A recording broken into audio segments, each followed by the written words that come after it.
So now we are live on YouTube also. Vidya ma'am, you can proceed, ma'am. Thank you.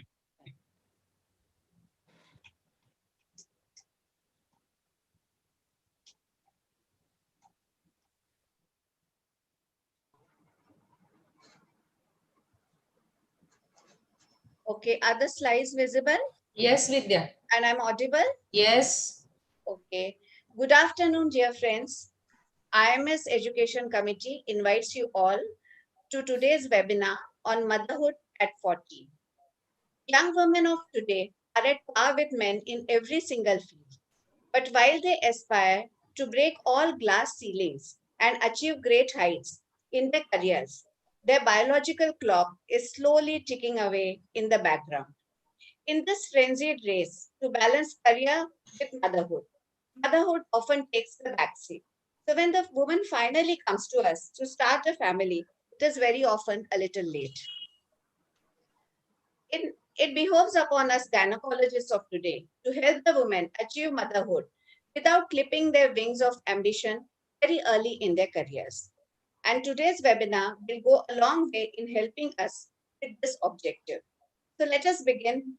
I'll invite Dr. Nagpur's dynamic and excellent academic, Dr. Lakshmi Shrikande, chairperson of IMS Education Committee, to begin with the welcome address. Thank you, Vidya. Thank you so much.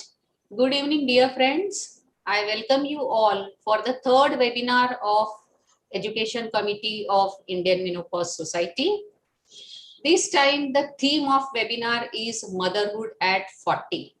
Because as Dr. Vidya has already highlighted, we all are seeing the increase in the late pregnancies, and we all should know how to deal with these pregnancies. And I'm so happy that Dr. Jaideep Tank has accepted our faculty invite, because he has experience of more than 10,000 IVF babies, and he is the best person to deliver a talk on the difficult challenges which we face for treating these women at the age of 40 who come to us with great hope and expectations that we will fulfill her dream of becoming a mother. So welcome Jaideep for this webinar on the platform of IMS Education Committee. I also welcome National President Dr. Ambuja Madam, our Secretary General Dr. Sudha Sharma, for this third webinar of IMS Education Committee. I also welcome dear chairpersons, esteemed faculty, and the international expert Dr. Ruma Bhargav, who has joined us from UAE, and she will be giving her expert inputs on during the panel discussion. And last but not the least, I welcome all dear participants who have logged in from various nooks and corners of the country for this webinar on motherhood at 40. So we welcome you all, and I hand over to Vidya for further proceedings. Thank you so much, Dr. Lakshmi. So with a brief inauguration with brief summary lighting, we'll start off with the, I would like to invite Dr. Ambuja Choranur, President of Indian Menopause Society. She is a professor and HOD, Obstetrics Gynae, Hyderabad. She is visiting professor, Savita University, Chennai. She is All India Vice President of FPAI, and she is treasurer of SOMI. She is peer reviewer of Jogi and JMH. Welcome, Dr. Ambuja, and please say a few words of guidance for us. Thank you very much, Vidya. Good evening, everybody. Just one word about SOMI. You said SOMI, SOMI. This is the Society of Obstetric Medicine, which started National Society to deal with the high-risk cases management in India. So this is the first of this kind we have started, and it is about still in the budding stage, 7 years old. So I want all of you to join this forum. It is going to be a very good society. It is going to be a very good society. Coming to the today's topic, Lakshmi, congratulations, you have really selected such a nice topic for today. My respects to Dr. Jaideep Tank, all my fellow Indian Menopause Society friends, Dr. Anju, Dr. Sudha, Dr. Seema Sharma, and Dr. Jyoti. I should not forget it, my treasurer. I can never forget. Of course, Lakshmi always brings Lakshmi. I cannot forget Lakshmi. For everybody, good evening. And you have been taken up through the education committee such a nice topic that is very relevant of today. And especially Corona days are there. And people want to become pregnant without wasting even 1 month. Because of the age, that is the clock is stucking, so they want it. Even if we say don't become pregnant, just wait for 6 months, they say no, we want it pregnancy right now. So it's very tough time for us to solve the problems. And difficult to convince them also. Last year we said 1 year only, no, afterwards you can conceive. But like tsunami, the second wave has come now. I don't know what to tell for the third wave, what is going to happen for them. So we can stop them from becoming pregnant. And little more about the activities of Indian Menopause Society. This year, all of you know, I think most of the audience are there. We have introduced Indian Menopause Society credit points. Those rules and regulations are there. We will send it to everybody. Whoever applies for that one, we are granting the credit points. And second thing is we have started one Menopause Connect. That is the clinic, menopause clinic in the medical college hospitals mostly, or like it is most like a charity hospital, because most of the menopausal women can get treatment if they come to our clinics, but it is only about 5 to 10% of the people. Remaining people who cannot afford this type of treatment, I think we are going to serve them in a much better way. So I request all the people who are working in the charity hospitals or in the medical college hospitals, please help us in making this facility available to all of our rural people. And second thing is we are having another program, awareness program, once in 2 weeks to the same set of people, where they will get the opportunity to talk with the nutritionist or the physiotherapist and gynecologist. And the idea behind that is a dedicated clinic. When it is created, people will have confidence in the doctor. And second thing, what we have introduced the program is to know your mother. In many of the universities, the curriculum of menopause is not there. And the students, by the time they realize, even the medical graduates, to realize that they should do something to the mother, it is too late. They would have reached about 60 years, 70 years like that. Instead of that, when they are in the final year, at least 2 hours education program we can introduce to the final year students. It will be good how to take care of the mother. These two are the agendas which we have. So I request all of you to cooperate with these things. With this, I say best wishes to Lakshmi Srikande for conducting such a good webinar and interactive session. We'll get a lot of information, and especially when Jaideep Tank is there, who did more than 10,000 IVFs. And I'm sure that at least half of them must be more than 40 years. We get a lot of information with that one. And thanks for giving the opportunity to be to one among you today. Thank you very much. Thank you so much, ma'am. I would like to invite our guest of honor, Dr. Sudha Sharma. Dr. Sudha Sharma, she is former professor of Obs and Gynae, GMC, Jammu. She is Secretary General, IMS. She's honorary professor IMA, and she's managing committee member of PCOS Society of India.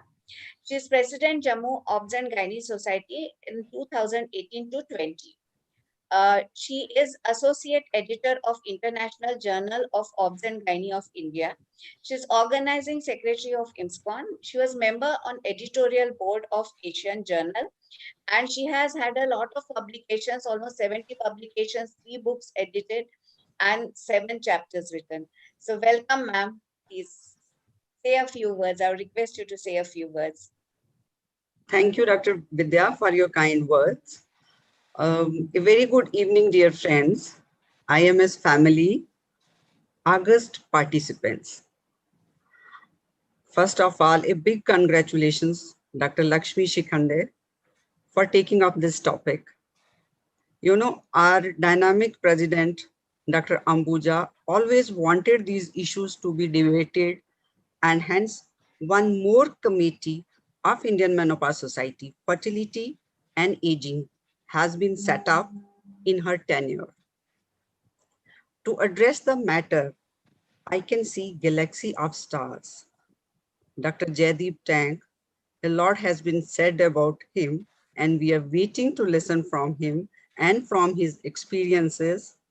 Dr. Anju, Dr. Jyoti as chairpersons, Dr. Ruma from Dubai, and all the young panelists. You know, we all know that with increased longevity, these issues and topics have gained significance and they need to be addressed and discussed. But surprisingly, why was that not the case earlier? And we have examples wherein the uncles, they are of the same age as nephews, and nephews are elder than uncles. So that shows that both mothers-in-law and daughters-in-law were pregnant, in puerperium, and lactating at the same time.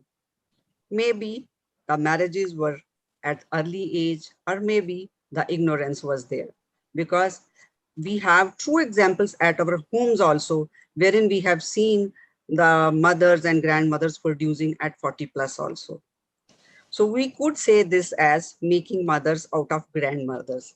And what are the problems we are going to face? We are going to learn in this session of 2 hours. But now we have plenty of options, you know, like keeping your eggs in a refrigerator, semen in banks, fertilization in labs, and ultimately womb replacement as surrogacy. So waiting to hear more from the experts. All the very best, Dr. Lakshmi, for this event. And thanks for making me a part of it. Thank you so much. Thank you so much, ma'am. So we'll now move to our academic session, which is fertility at 40. And for this, I would like to invite the chairpersons, Dr. Anju Soni.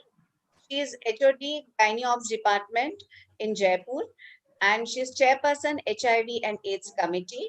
And she has got a lot of awards, Chikitsa Vibhushan Award, AWA IMS Nachi Award.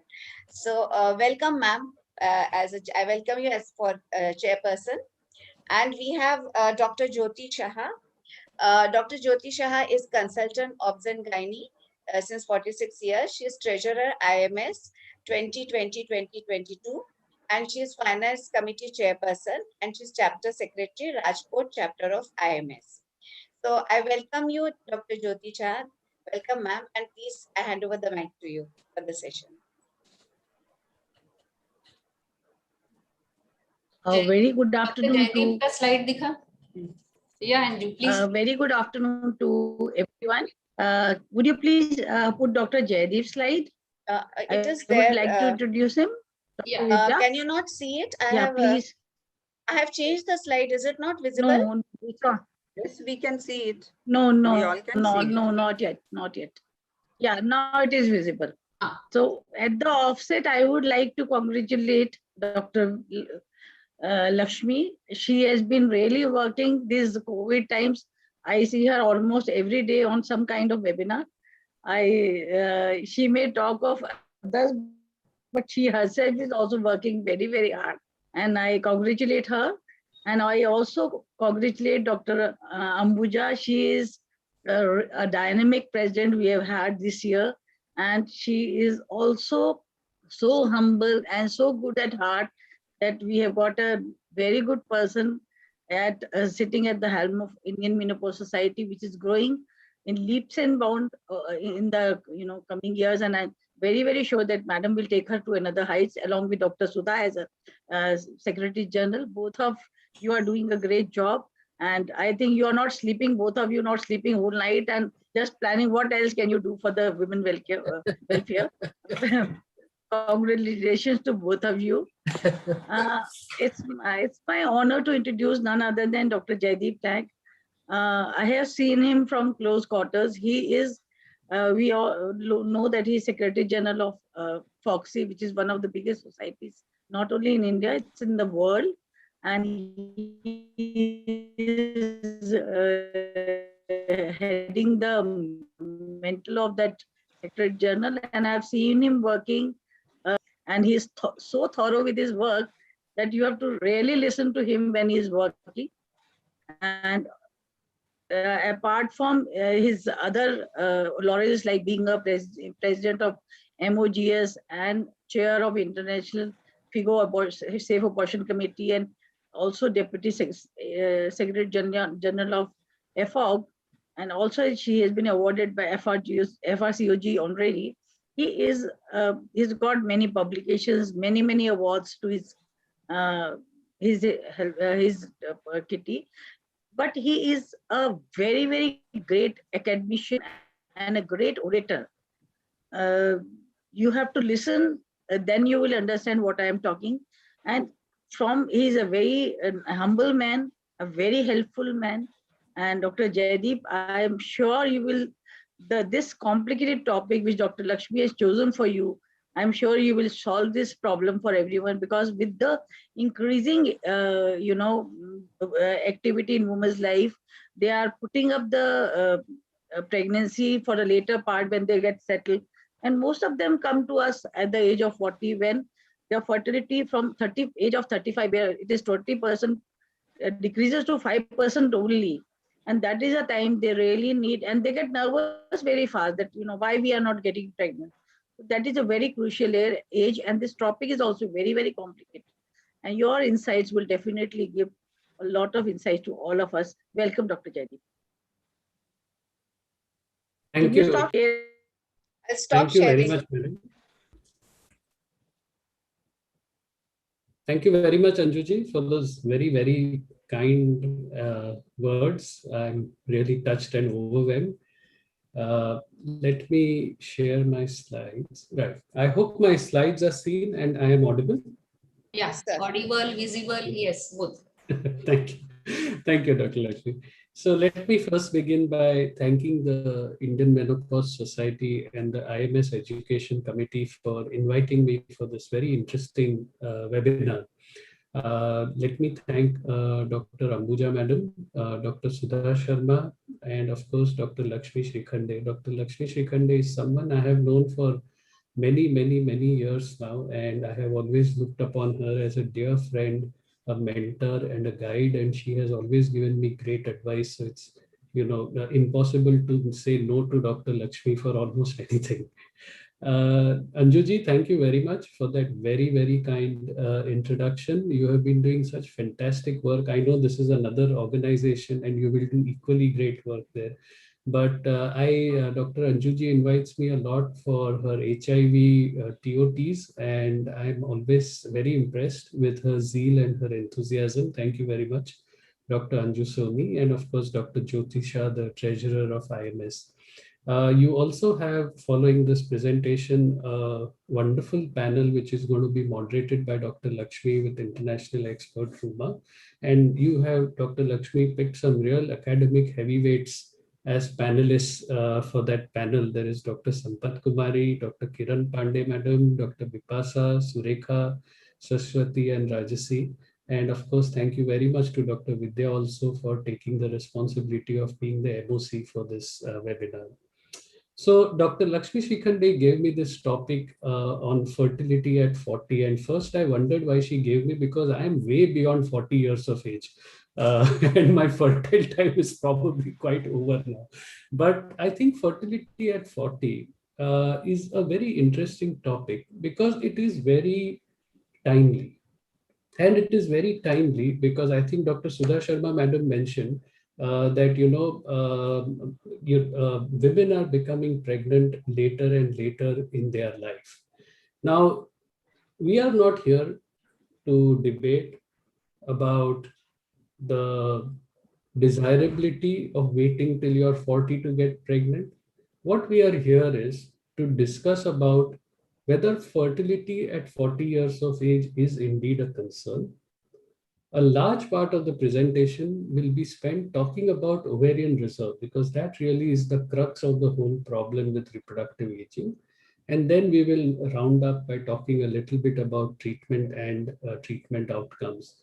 Dr. Sudha Sharma madam mentioned about sperm banks, etc. I know that there was this very famous infertility specialist, and he always used to tell this joke at the beginning of his lectures.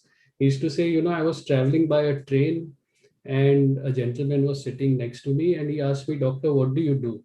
So he said, "I run a sperm bank." And then that person asked him, "Okay, doctor, what kind of interest does the sperm bank give?" So, it's all different things to different people. There are so many perceptions about fertility at 40. I get so many patients who say, "Doctor, celebrities who are much, much more than 40 years of age are having pregnancies. And if they can have children, why can't I have children?" So societal perceptions are changing quite dramatically.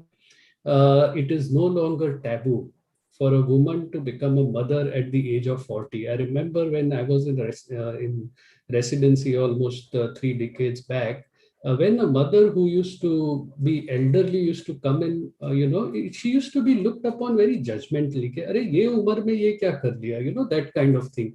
I think that is really no longer the case. We see so many mothers at advanced maternal age now that we have stopped being surprised by this. And in fact, as gynecologists, as healthcare providers for women, it's very important that these women get the best and the most reasonable treatment from us to help and complete their family units.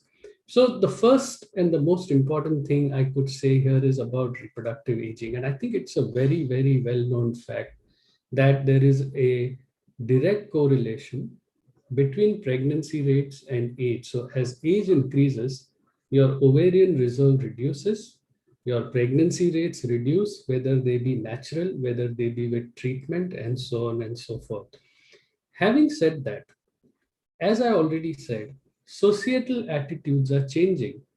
And if you look at this very interesting survey, which was published in the Australian Journal of Primary Health, it quite clearly outlines this fact.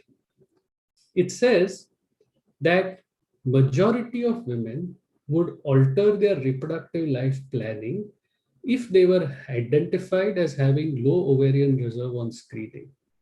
So what does this tell you? It tells you, in a sense, that delaying pregnancy in all societies, not necessarily only in developed world, is no longer taboo, is acceptable, and is sometimes desired by women who would like to either pursue their career or simply don't want to get pregnant at an early age.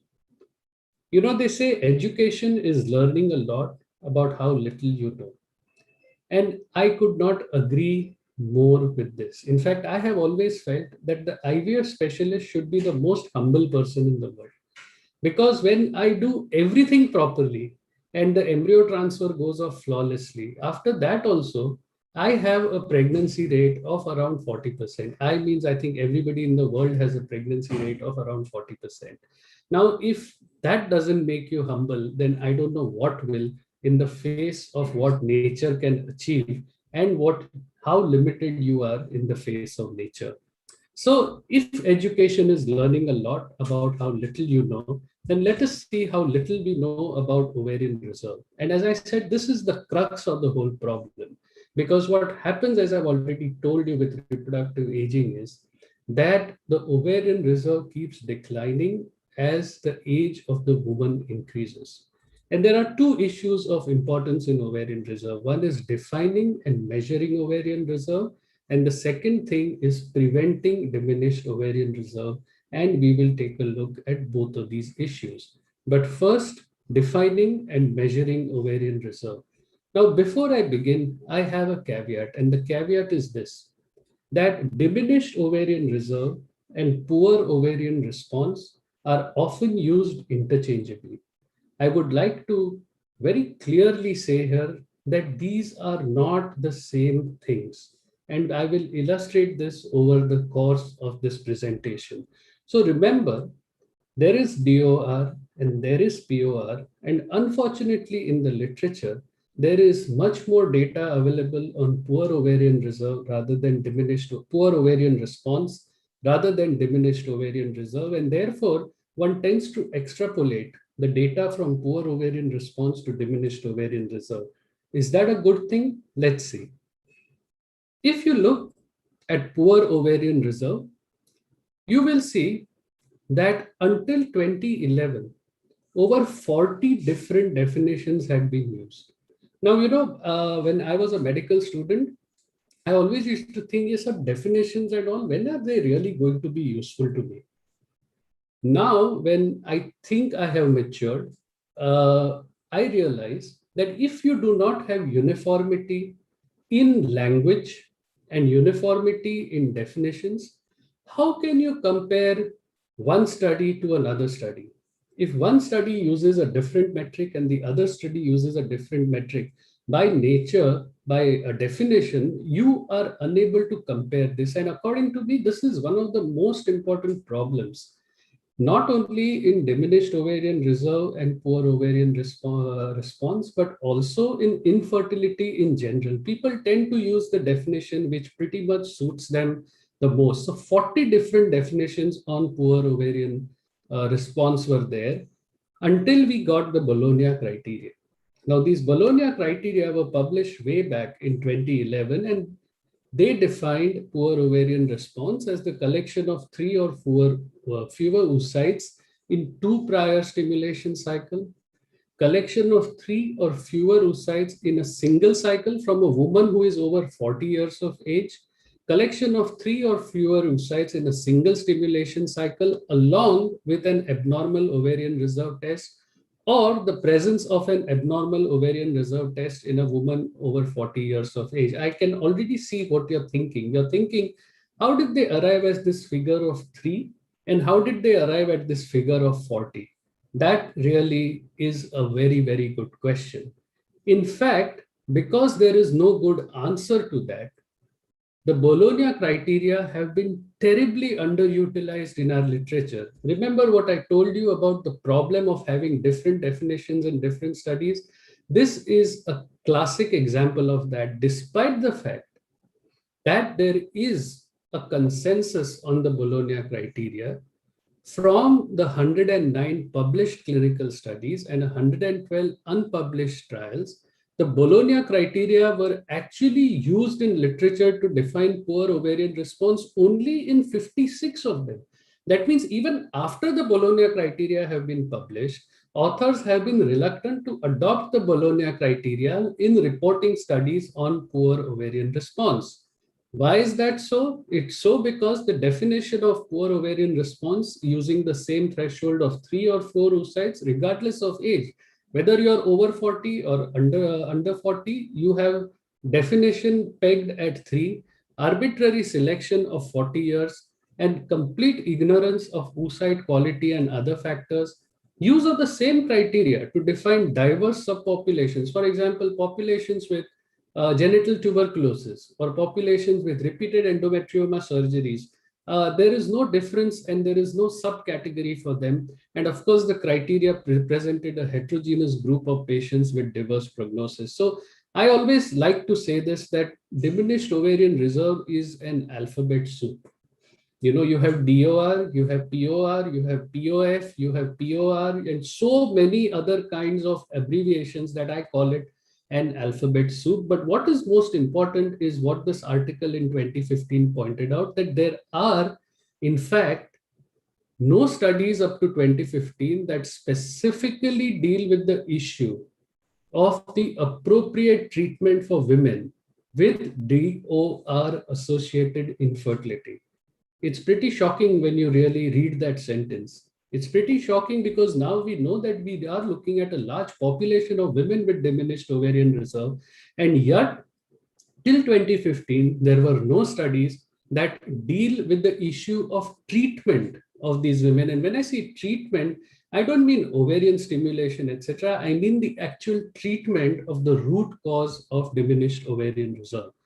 The same problem which exists with poor responders carries on with diminished ovarian reserves. Out of 120 articles, 14 gave a definition of diminished ovarian reserve. Only 14. A lot of articles just say DOR and don't bother to define it.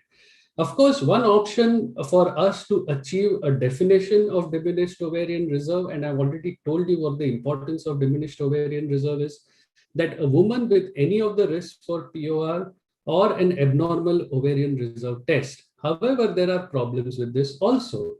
As of now, what seems to have achieved maximum consensus as a definition of diminished ovarian reserve is women of reproductive age having menses whose response to ovarian stimulation or fecundity is reduced compared with women of comparable age. I'm afraid to say this is a very diplomatic definition.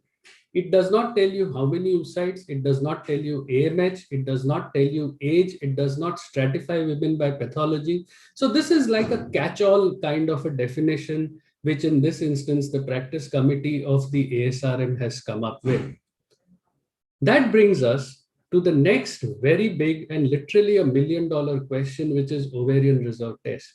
The ideal ovarian reserve test would accurately measure the extent of the primordial follicle pool and reflect the oocyte's reproductive competence. However, we have no tests like that available to us at all. What we have currently are ovarian reserve tests, which provide an indirect measure of the cohort of recruitable antral follicles present in the FSH window at the beginning of each menstrual cycle. And these are again taken from that same opinion which came up with that catch-all definition. All the ovarian reserve tests which are usually used, starting from FSH, AMH, AFC, inhibin, and the clomiphene citrate challenge test. You will see here that if you look at sensitivity and you look at specificity, AFC and AMH had the best value for predicting ovarian response. However, even if they are currently the best of what we have available, even their best cutoff values is associated with a false positive rate of 10 to 20%. So in short, all ovarian reserve tests have modest clinical utility because of their limited predictive properties. And in fact, it is the response to stimulation, which is probably your best indicator of ovarian reserve. So 2 or 3 very important points here. If you want to determine ovarian reserve, use AMH or AFC or both together. I have not used FSH as a marker of ovarian reserve since almost 20 years. And the reason I have not used it since such a long time is that FSH changes a very, very long time after the AMH changes. So it is possible actually to have a normal FSH and a very low AMH, but a high FSH with a very high AMH is not possible. So there is a problem over there, and therefore don't use FSH as a test for ovarian reserve. AMH and antral follicle count are the tests of choice. But even if you're going to use only AMH and antral follicle count as your test of choice, always use extreme cutoff values. One may wonder why you want to use extreme cutoff values. Won't that reduce the diagnosis of ovarian, diminished ovarian reserve? The answer is that even when you use extreme cutoff values, even if that implies a reduced sensitivity, you should still use that, because once you label a woman as someone having a diminished ovarian reserve, or once you think that she has a diminished ovarian reserve, the further course of the treatment will change quite dramatically. AMH itself has problems. It's not that AMH is cast in stone. I'm sure all of us have had patients who came to us with AMH reports of 0.2, and we told them, oh, you know, such a low reserve and you might need egg donation and all. And lo and behold, next month the patient comes back spontaneously pregnant. And then you're left wondering, you know, where to look and so on and so forth. So AMH is also not written in stone. There are many factors which account for a discrepancy in AMH, and not the least is the kit.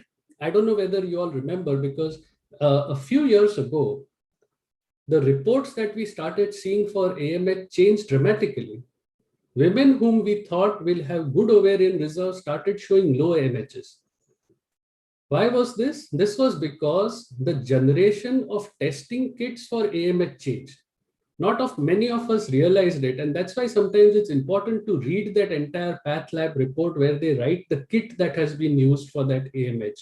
The values of AMH have actually changed, both because of newer reference values being available, newer mean of medians being available, but also because the kits that were available have changed. So when you are looking at an absolute value of AMH, always look at the reference range. When they change the kit, they change the reference range also. So don't only look at the absolute value of AMH, always make it a point to look at the reference range, and then, you know, you may not misinterpret the absolute level of AMH that is obtained.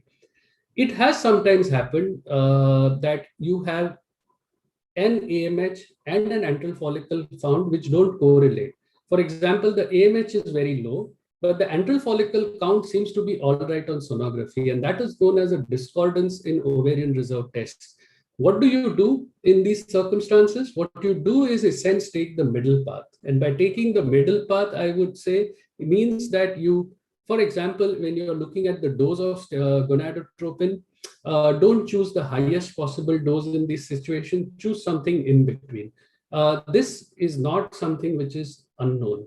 In fact, there is a physiological basis for a discordant AMH and AFC when this article says that AMH, which is higher than expected for a given AFC, could actually suggest an upregulated AMH, because at the end of the day, the AMH is simply a protein which is produced from the ovarian follicles, and the production of the protein not only depends on the number of follicles, it also depends on whether the production of that protein is upregulated or is downregulated.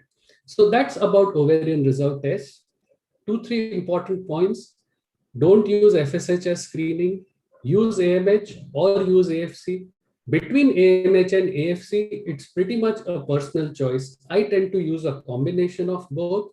And if there is a discordance, then it's not necessary that your lab has got it wrong or that your ultrasound for AFC has got it wrong. There are physiological reasons for having this discordancy. Let me now move on to preventing diminished ovarian reserve. And I am very, very passionate about this. I cannot tell you about the number of patients, sometimes even gynecologists themselves, who have come to me after repeated surgery for endometrioma and with such low ovarian reserves that now I have no option but to offer them egg donation. Fertility sparing surgery for endometrioma, I think, is a single most important thing that we can do to prevent diminished ovarian reserve. And that begins with the understanding that all endometriomas do not need treatment. An 18-year-old coming to you with a 3-centimeter endometrioma who's completely asymptomatic certainly does not need to be removed. She can be observed very easily, and you can treat the endometrioma as and when it is required. The second point is cystectomy versus fenestration and fulguration. I can see that the endoscopic surgeons in the audience might be thinking that I've lost my marbles, because why would you ever do just, open it, fulgurate it, and then come out and not do a cystectomy? In a way, they are right. They are right because there is no doubt that the recurrence rate of the endometrioma is much higher if you don't do a cystectomy. So 2 approaches. One is you go in, you open the endometrioma, you drain it and flush it, and fulgurate all the active looking implants. Other approach is that you do a proper cystectomy and peel away the cyst wall.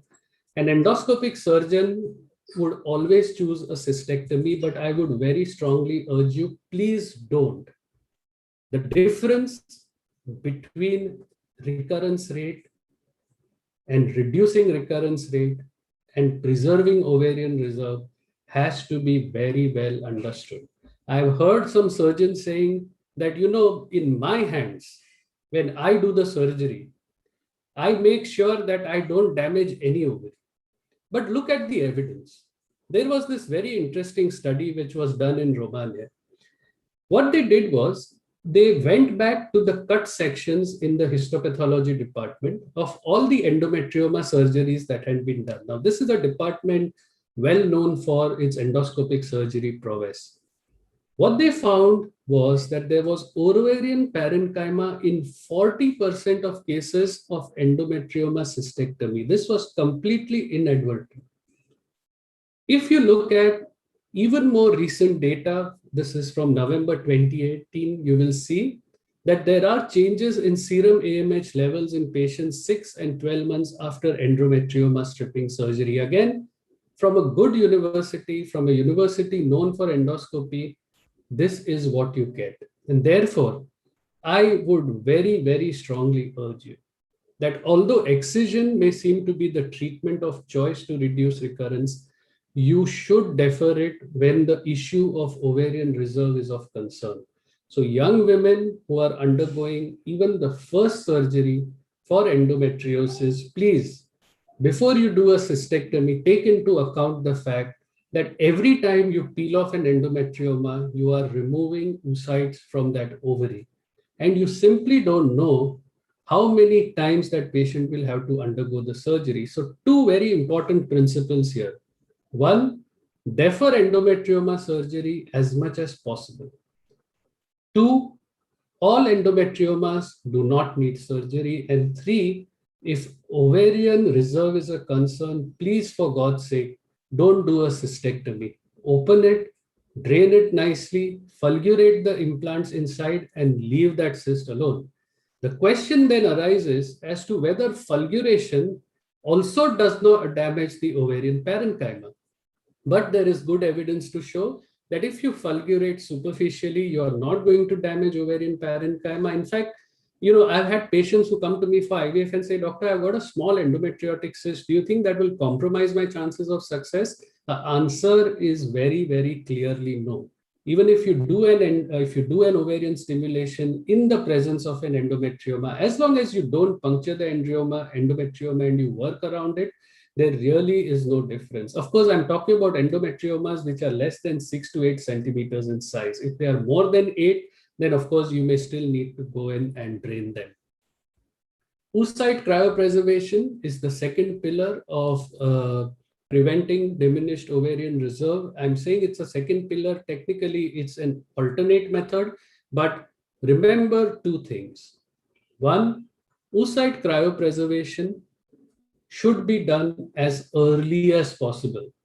Women come to me when they are 36 or 37 years of age saying, Doctor, I've still not got married. I still don't have children. Now I want to preserve my ovaries. Really speaking, that's an uphill task because by the time she's 36 and 38, she's already gone into diminished ovarian reserve. And when we talk about oocyte cryopreservation, remember that the mean number of oocytes required to give a reasonable chance of pregnancy is between 15 and 18. So sometimes it's not only a single cycle of oocyte cryopreservation that you need to do. You may need to do repeated cycles. So be realistic in your counseling. Oocyte cryopreservation is now a mature and an evolved technology. However, the problem is in the way sometimes we approach it by seeing it as a panacea. It's not a panacea. You need 15 to 18 oocytes. And it's ideal if the patient can come to you a little early. And that's why I think awareness is very important. When you look at treatment options for diminished ovarian reserve, and over here that conflation comes into full-blown picture of poor ovarian response and diminished ovarian reserve. The first thing and most important thing is that diminished ovarian reserve does not mean poor ovarian response. There are several patients where you may think that there is a diminished ovarian reserve, but when you stimulate them, they turn out to have a fairly decent response. However, if they do have a poor response, then their pregnancy rates are very low. So, to wit, diminished ovarian reserve and poor ovarian reserve are not the same. You could get a poor response in an occasional cycle. So, for the first cycle, for example, she got only 5 or 6 oocytes. Then you stepped up the dose, and after you stepped up the dose, you got maybe 8 or 10 oocytes. And that means that poor ovarian reserve is not cast in, poor ovarian response is not cast in stone, and there is an intercycle variability of antral follicles, which is actually detectable on ultrasound scan. The next big question is that when you're talking about diminished ovarian reserve, are you talking about it in terms of quality or quantity? And there is some data to suggest that when you have a diminished ovarian reserve, it affects both. It affects the quality as well as the quantity. So an epiphany here, a diminished ovarian reserve frequently results in a poor response to ovarian stimulation. However, a poor responder is not always someone who has a diminished reserve. So you may occasionally have a patient where all the ovarian reserve tests are fine and you still get a poor response. A classic example in our country is genital tuberculosis. Another good example is a patient who has very severe endometriosis. These are not classic diminished ovarian reserve patients, and yet you get a poor response. A lot has been said about DHEA. Suffice it to say that really there is no overwhelming evidence which supports its use, and we now move into the realm of empiricity. Empiricity or empirical treatment essentially means that you're treating without doing any harm. And if you're treating without doing any harm, then you might as well use DHEA, because DHEA certainly does not do any harm. Whether it does any good or not, that is still open to debate. But when you run out of options, this is one of the things that you should do. Herbal treatments, homeopathy, Ayurvedic. I have so many patients, we tell them diminished ovarian reserve, you may need this and that and the other. They go away for a year and they do Ayurvedic treatment or herbal treatment and so on and so forth. Unfortunately, there really is nothing which seems to make a difference in real terms to diminished ovarian reserve. And this raises the very big question. When women who are recently married of advanced maternal age come to us, should we directly start treatment, or should we wait for some time, give them some time to conceive on their own, and then start treatment? And this is a very, very difficult question to answer. There is some data to suggest that starting treatment immediately rather than waiting for 6 months can actually improve your pregnancy rates. But there is equally, like this study shows, a lot of modeling to show that early initiation of infertility workup is associated with only a modest increase in the success of IVF and ICSI. And in most scenarios, this advantage may compare unfavorably with the chance of a natural conception during the 6-month period. So even if a patient is 40, 41 years old, say she's married 6 months, now she's come to you, you find she has diminished ovarian reserve, I tend to give these patients a choice. I tell them, look, whether I treat you now or whether I treat you after 6 months, the outcome is likely going to be the same. So you can decide whether you want to start treatment now or you want to wait for 6 months and come. And, in a very, very pleasantly surprising way, some of them do come back with natural conception. Ovarian stimulation for diminished ovarian reserve, it has always been something like that picture of Get-A-Fix. I don't know how many of you read Asterix comics. One of my favorite comics, really. And the druid Get-A-Fix from the village goes to the forest, gets a few herbs, mixes them together, makes magic potion, and suddenly Asterix becomes the strongest man in the world. And ovarian stimulation for diminished ovarian reserve, again, because of the lack of evidence, seems to be something where we are Get-A-Fixes, going to our pharmacies and getting various kinds of things, mixing them together to produce a magic potion. So there has been talk about the use of growth hormone, high doses of gonadotropins, and all these kind of things. However, really speaking, there is no magic formula to overcome diminished ovarian reserve. For example, you could look at this where oral medications like clomiphene and letrozole have been used. In fact, if you look at the data, and this is from 2017, you'll see that the addition of oral ovulation induction agents in these cycles can sometimes actually be counterproductive. Another approach that has been proposed is this something called double ovarian stimulation in DOR, where you do a stimulation, do a pickup, and a few days later start a second ovarian stimulation, using the same medications and do a second oocyte retrieval. I have really yet to wrap my head around it. Look at the conclusion. Each woman had double the number of mature oocytes collected following a DS. But of course, she will have double the number. You stimulated her twice. Won't she have double the number? It really, it baffles the imagination how papers like this sometimes, get published.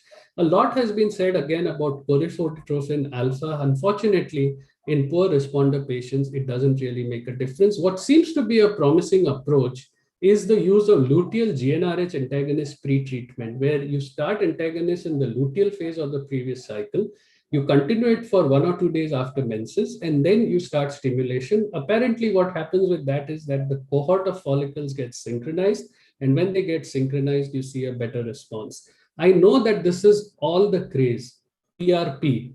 A lot of patients, look up to Dr. Google and come and tell me, Doctor, PRP kar do, sab theek ho jayega. Unfortunately, that is really, really not the case. And I'll ask you to look at that sentence in red. The mean number of oocytes before and after PRP injections was 0.64 and 2.1 respectively. It makes a grand difference of 1.5 oocyte after you do PRP injections and stimulate the patient. Also, again, a sort of a classic reason to read papers properly. The people who advocated PRP have themselves written that unless some procedure can be developed to restore the native oocyte pool, there will be a continued reliance on donor oocytes for IVF. Most importantly, look at what I've highlighted in green over there. The people who have written that report hold a provisional US patent for process and treatment using ovarian PRP. Again, points to the importance of reading a report properly. It's pretty much like these new theories of where the coronavirus came from, which are now picking up a lot of traction, and we think that they may actually have come from that lab in Wuhan.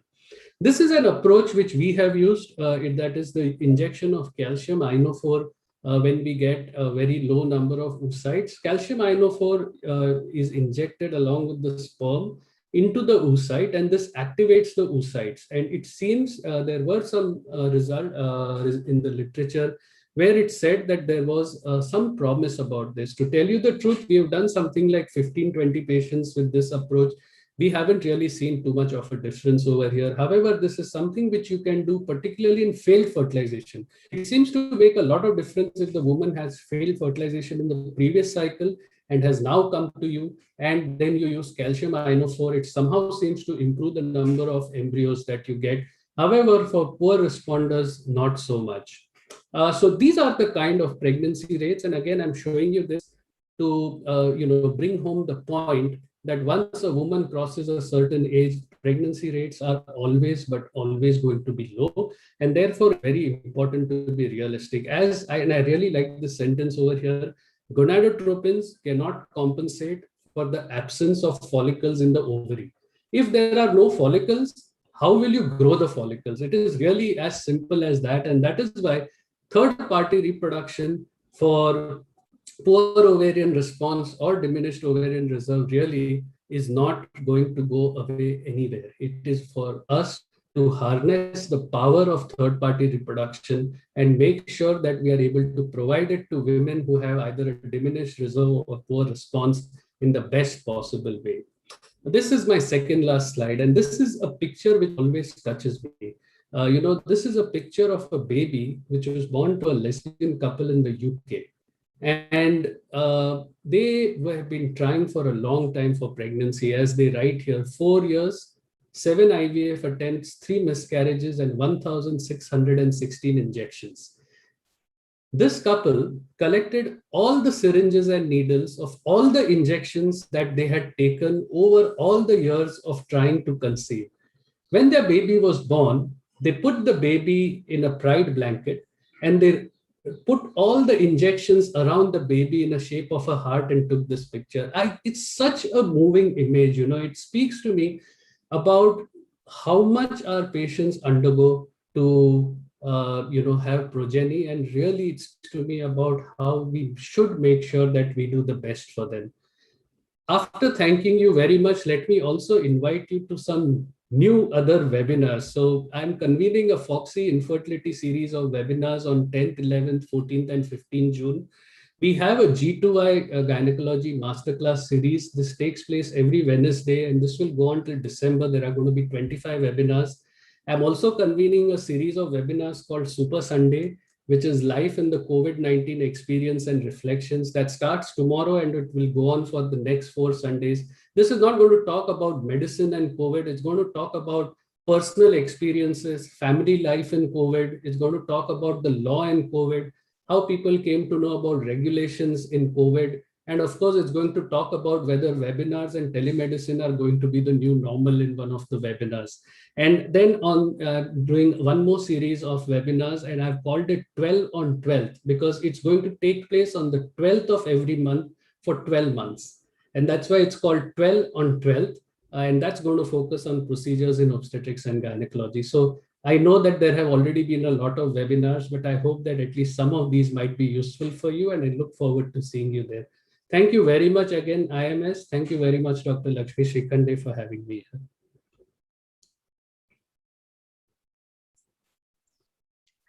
Excellent presentation, Dr. Tak. Thank You reminded me of your father, whom I've heard so many times. And I was really, I usually love to listen him. So am I today to listen to you also. And really, a fertility at 40, is it a cause of concern? Yes, it is. It's a challenge. It's a great challenge for the woman and for the treating doctors both. And at the age of grandmothers of 19th century, now women are struggling to be mother in this century. So because I think it is career, it is the career, but women should remember that there is always one break in their career, either at the beginning or at the end, I mean at later age. So why not to have at natural age, the break at natural age, and become mother at natural age? But women are so career oriented and they become stubborn. Those stubborn women, I think Dr. Tak can help them very much. So you had a very enlightening talk on this kind of women. Today's women have long life and they are healthier and they take good care of themselves. But age decline, this does not offset their age decline fertility. So we should keep this in mind as clinicians, and we should make more and more women to be mother at the right age. Yet the main concern, because late age, main concern is, as you said, diminished ovarian reserve and the poor ovarian response. Various tests said are available, but the reasonably good are AFC and AMH. But to me, what I would say is woman's age is the most accurate test of equality. So we should try and convince more and more women to be mother at the right age. Thank you, Dr. Tak. It was really enjoying talk. Thank you very much. Thank you. Thank you so much, madam. Thank you, Jyoti madam. You can try, and if they don't listen to you and they cross 40 years, please send them to Dr. Jaideep Tang. Certainly, yes. I would like to congratulate Dr. Jaideep for such a beautiful talk. I think he made everybody mesmerized by his talk. Congratulations, Dr. Jaideep. Thank you, madam. Jaideep, only 2 queries are there. People are interested in the webinars for your the link for all your webinars, and there is only one question. If there is high AMH level in case of endometrioma, what is your opinion? A high AMH level in the case of an endometrioma shouldn't really change the way you approach the endometrioma. And high AMH level should not be taken as a license to go in and strip that endometrioma cyst really. I mean, I think that is what the question is probably asking, that in case there is a high AMH, still do just an opening and fulguration. My answer would be most certainly yes. After you have done IVF for a few years, one starts realizing the importance of each and every oocyte. And I would really, even in an high AMH, not in case ovarian reserve is a concern, I would not do a stripping of that endometrioma. Really, very sincerely speaking, and I would strongly urge you also not to do it. Of course, you have to explain to the patient from the beginning that because you're not removing the cyst wall, the chances of recurrence are higher. In fact, most of the times, the recurrences don't occur to the same size of the endometrioma that was there before. Typically, what will happen is that 3-4 months after that surgery, the patient will have another maybe 2 or 3 centimeter endometrioma. And if you've not told her about the possibility of this happening earlier, she will probably be very upset with you that doctor abhi gaat nikala wapas ho gaya, that kind of thing. So I think that is why it's very important that you talk to them earlier, you explain the importance of not removing the cyst wall and take it. One fallacy which I have seen sometimes is that people are sometimes doing an AMH before and after an ovarian cystectomy. If you're doing it, I very strongly urge you not to do it. Because as I already said, there are so many variations in AMH.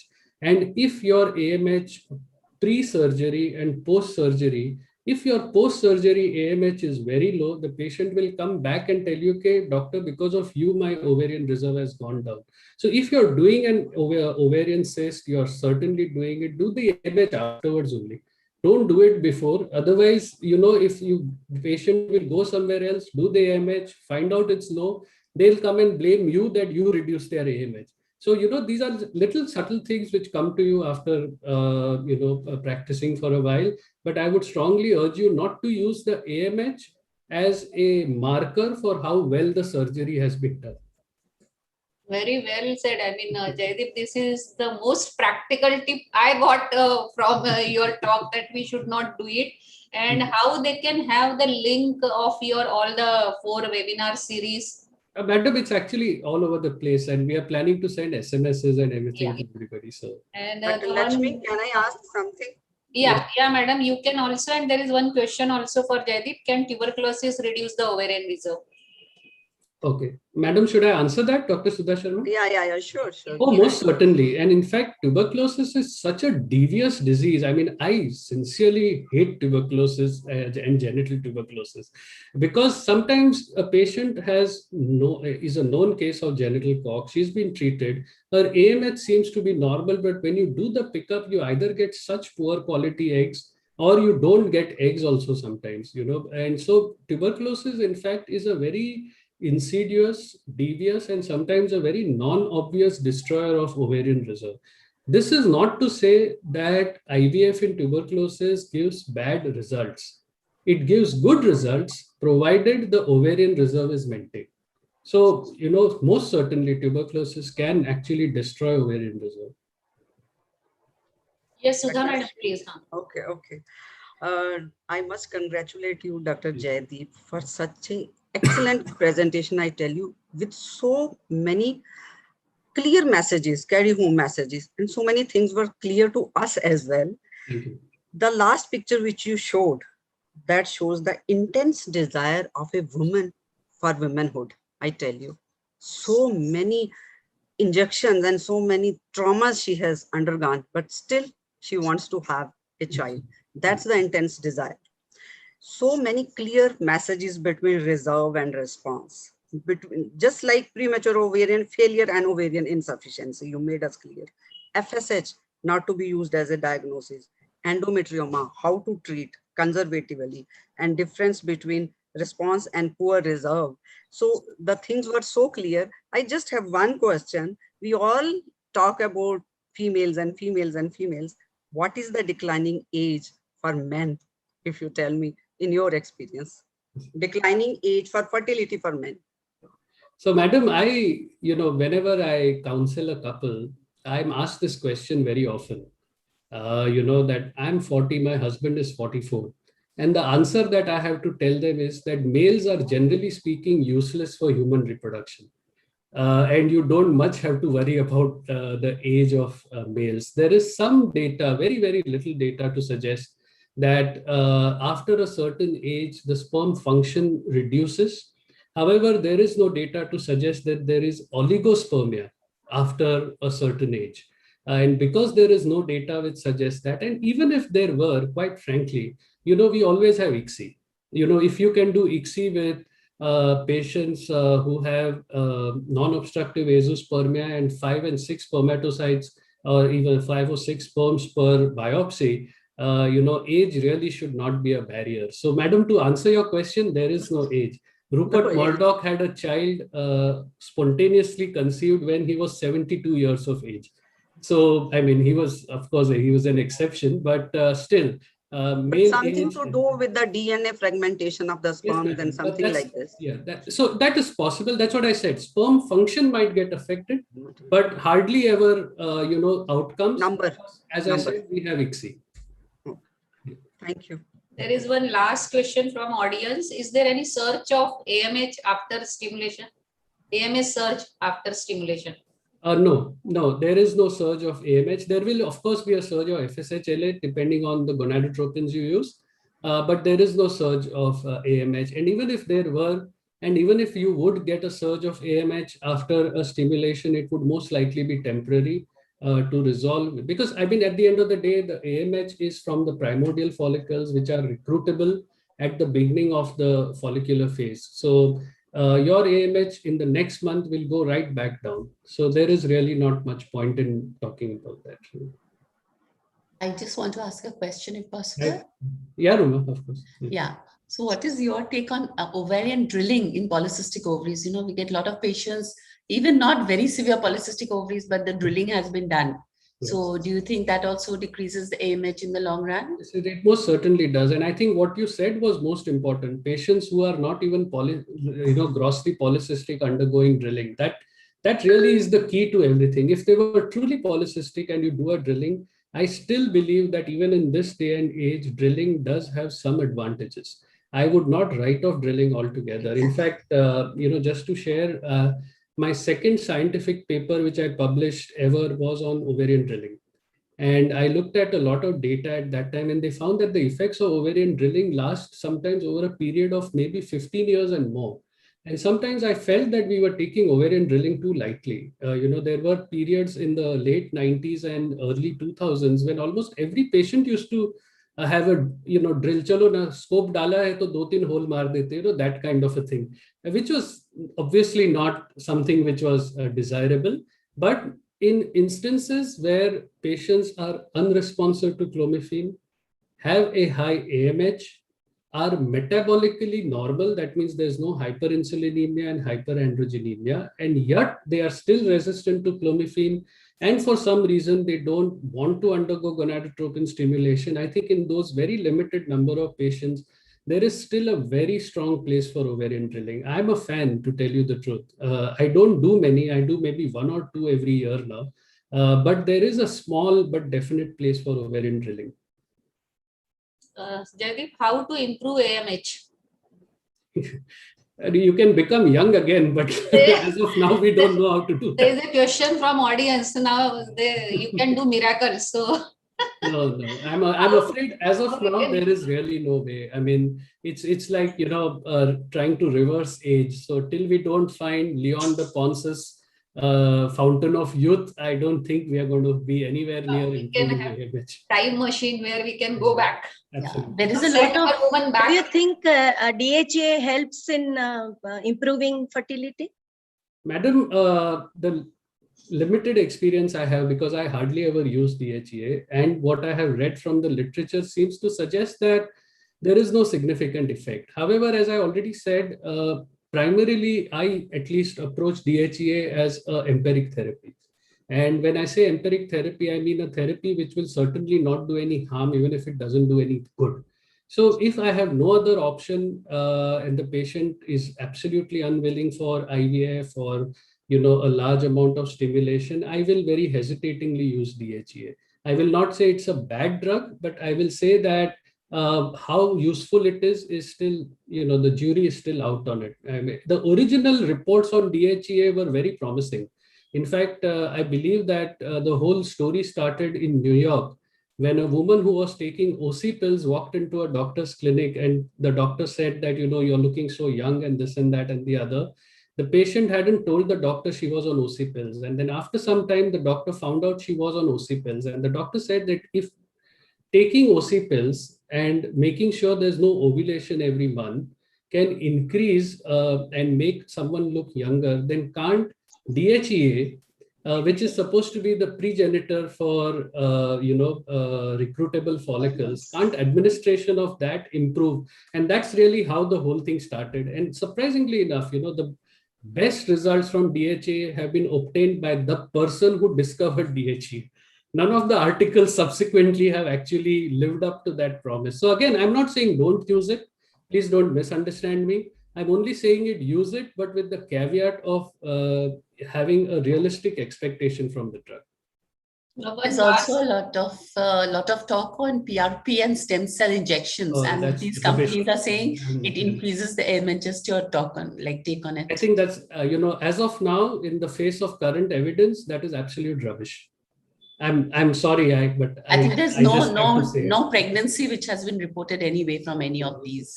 And I already I showed you that article. The difference is 1.5 oocyte. I mean, come on. Yes. Agreed. Just one last question. I just can't refuse Dr. Banita Sahai from Jamshedpur. Role of melatonin in improving ovulation stimulation. Okay. Hi, Dr. Banita. How are you? Actually, there is very little data on this. The thing is that we are not quite sure how melatonin acts or theoretically acts to improve ovulation. At the end of the day, melatonin is not really an ovarian hormone, or is not really a hormone which is supposed to have an effect on the ovary. And there is some promise, there is some theory about it, but really speaking, the evidence is very, very thin on the ground. So it's not something that one would recommend. I mean, for example, if I had to choose between melatonin and DHEA, even at this stage of evidence, I would choose DHEA and not melatonin. Thank you. Thank you, Jaideep. I know I have given you a nickname that is walking, talking encyclopedia. Here I have written only infertility, but friends, he is walking, talking encyclopedia of infertility, gynecology and obstetrics. And I am happy for this panel. A patient came to you, she is pregnant and now she has come back to us so that we all can discuss how to deliver her safely.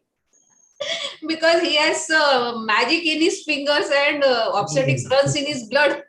Thank you very much. So for panel, we are happy to have this patient who have become pregnant at Bombay and now come to Guwahati for tour to Saswati. So thank you so much, Jaideep. Once again, it was really wonderful, mesmerizing talk with lot of practical tips for all the participants. So thank you so much. Vidya, you can proceed. Unmute kar, Vidya.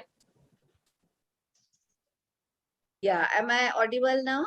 Yes. Yeah. Thank you so much, Dr. Jaideep. Thank you, everyone. So we will start with our next session, which is panel discussion. And 1 minute, yeah.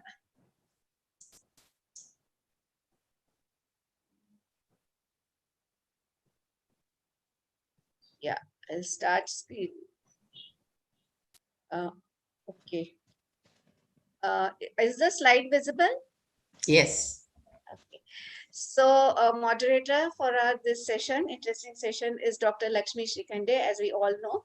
She is chairperson designate ICOG 2020. She is national corresponding editor, Journal of OBGY of India. She is national corresponding secretary of AMWI. She is senior vice president FOXI 2012. She was founder, patron, and president of ISOPAP Vidarbha chapter. And she was received Nagpur Ratna Award at the hands of Union Minister Nitin Gadkari ji. She has received Bharat Excellence Award for Women's Health. She has received Mehrood Ara Hasotia Best Committee Award as chairperson HIV/AIDS Committee FOXI. She has received appreciation letter from Maharashtra government for her work in Save the Girl Child, and she has been president of OBGY Nagpur OBGY Society. She has delivered many orations and guest lectures, and she has many publications in national and international journals, and she has sensitized 2 lakh boys and girls on adolescent health issues. That's a very big thing. Welcome, Dr. Lakshmi, of course. And next we have our international expert, Dr. Ruma Bhargava. She is from JJ Hospital in Mumbai. She is working in field of infertility for last 7 years in various hospitals in Mumbai and for 4 years in Saudi Arabia. She has acquired training in infertility and IVF from Kolkata and also from London, Homerton Hospital, London, UK. She is working in United Arab Emirates since the last 12 years, and she is working currently as specialist reproductive medicine and infertility at Conceive Gynec and Fertility Hospital in Sharjah. Welcome, ma'am. And Thank you so much. now I shall introduce the panelists. We have 6 excellent panelists with us. Professor Sampath Kumari. She is Chief and HOD Muthu Kumaran Medical College and Research Institute in Chennai, and she is Foxy Vice President for 2022. And she has written many chapters in Foxy textbooks and Foxy focused newsletters. Welcome, ma'am. We have Dr. Kiran Pandey. She's professor and HOD in Medical College Kanpur. She has many awards to her credit. She has 15 national, 10 state level and 10 district level awards by IMA and Rotary Club.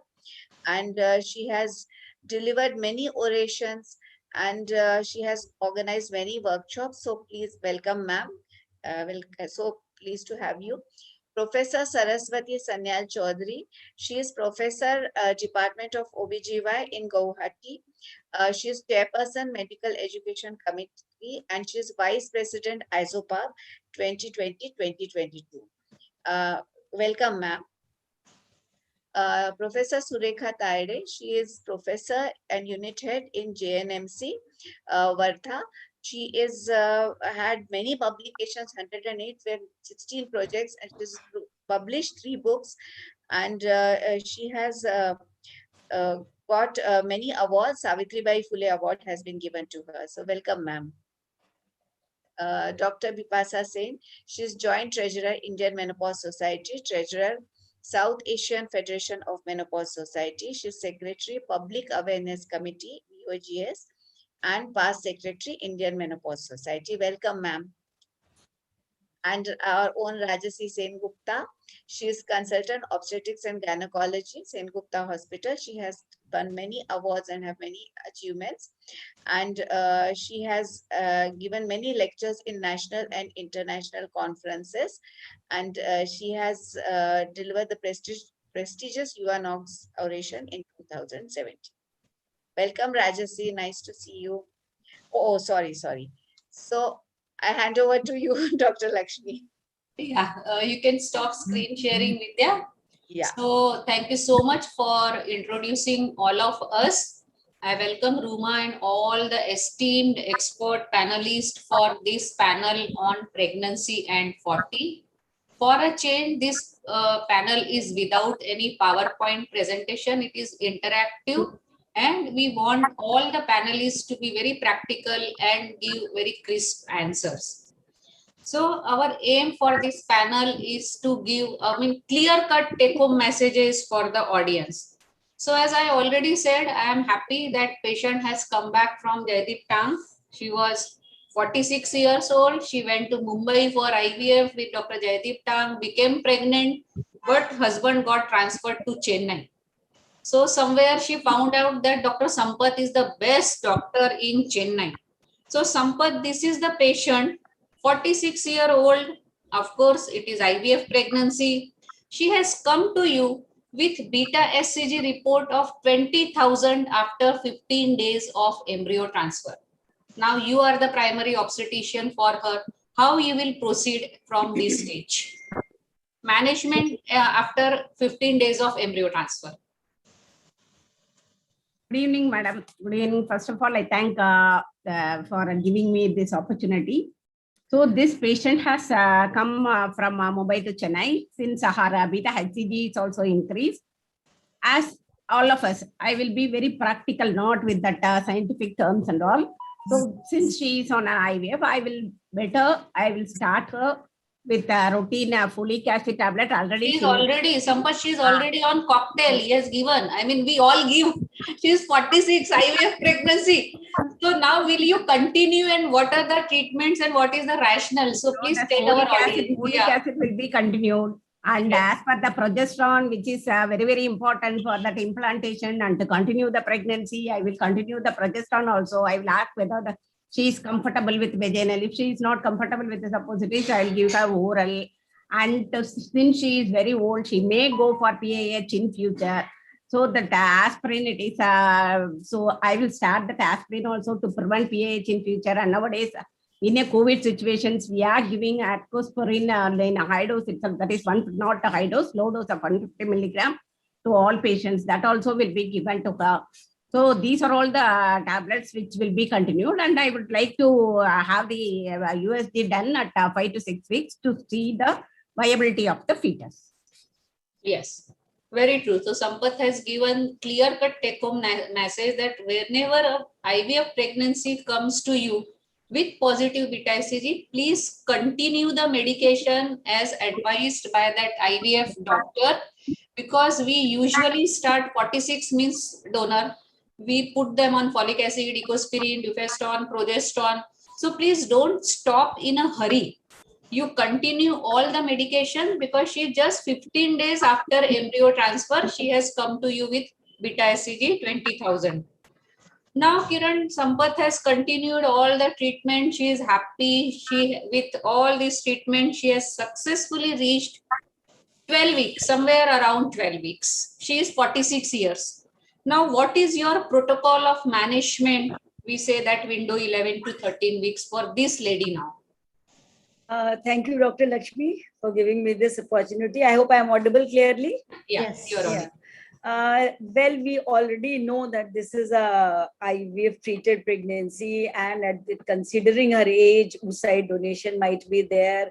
So in these cases, actually the chances of aneuploidies, chances of chromosomal abnormalities, chances of abortions, and other factors also increase. So basically this is the very good opportunity to screen her by anti-scan, which should be done between 11 weeks to 13 weeks, 6 days. So that is the very important thing, because it can detect if it is increased, then it will give you some idea that it's a non-sensitive and non-invasive test. So this is best in the sense that it will give us an idea the patient is not suffering with the aneuploidy or other chromosomal defect, because and recently now they say that it is more than 99th percentile, or the thickness, if it is more than 3.5 millimeter, it is associated with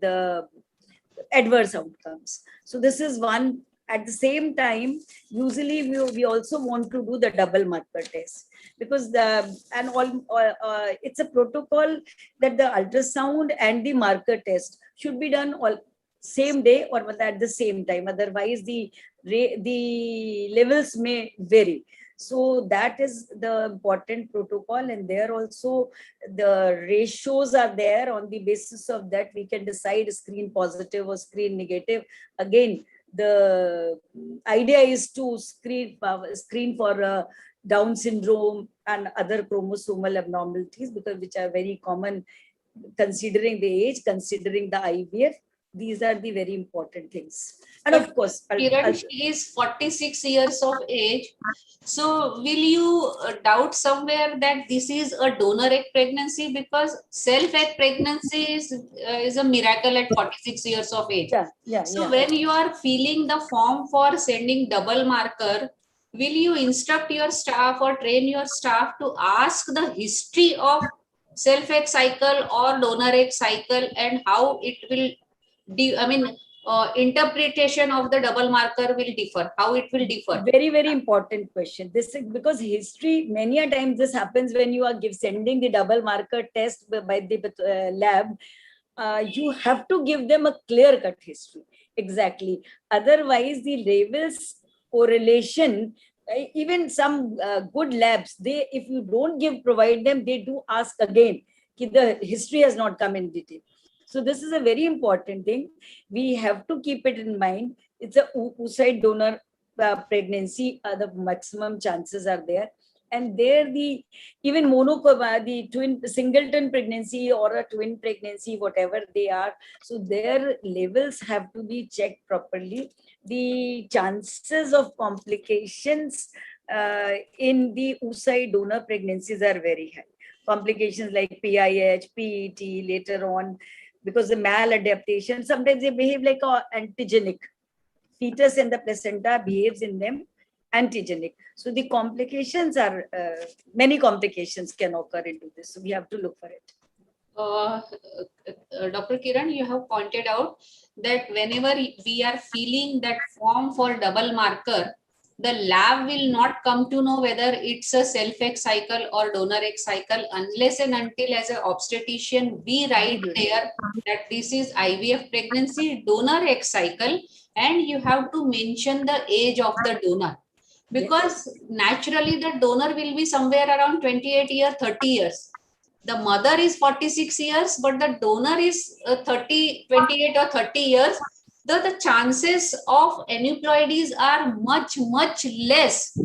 Though looking at her age, you will jump to the conclusion that aneuploidies are very high. The risk of Down syndrome is very high. But whenever you get a patient who is 40 plus with IVF pregnancy, do inquire whether it is a egg donor cycle, embryo donor cycle, whether these are her self-eggs. If it is self-egg, then her age will apply. If it is donor egg cycle, then for all matter, I mean, as far as double marker and quadruple marker is concerned, the age of the donor will matter for interpretation of these markers. And the chances of aneuploidy will be very, very less. Because if you don't mention and the risk of Down syndrome comes high, then your patient will panic, you will panic, and unnecessary, they will lose that pregnancy. So please be very careful for double marker. Yes, very and rightly pointed out. The radiologist who is doing anti-scan also, please inform him, her also the age of the donor. If you are doing yourself, fine enough. But if you are sending somewhere else, so for anti-scan and soft tissue markers, whenever we give a prescription, you have to mention IVF, donor egg cycle, and the approx age of the donor. Now, as I already said, the beta HCG was 20,000 plus after 15 days of embryo transfer. Quite high. So now this is a twin pregnancy. So will the interpretation of double marker will differ in multiple pregnancy as compared to singleton? Can you please highlight this for the benefit of our participants? Yes, basically, ideally, if we see because the source is fetus and the placenta for these biochemical markers. So ideally, in the twin pregnancy or in multiple pregnancies, it should become double or according to the multiples.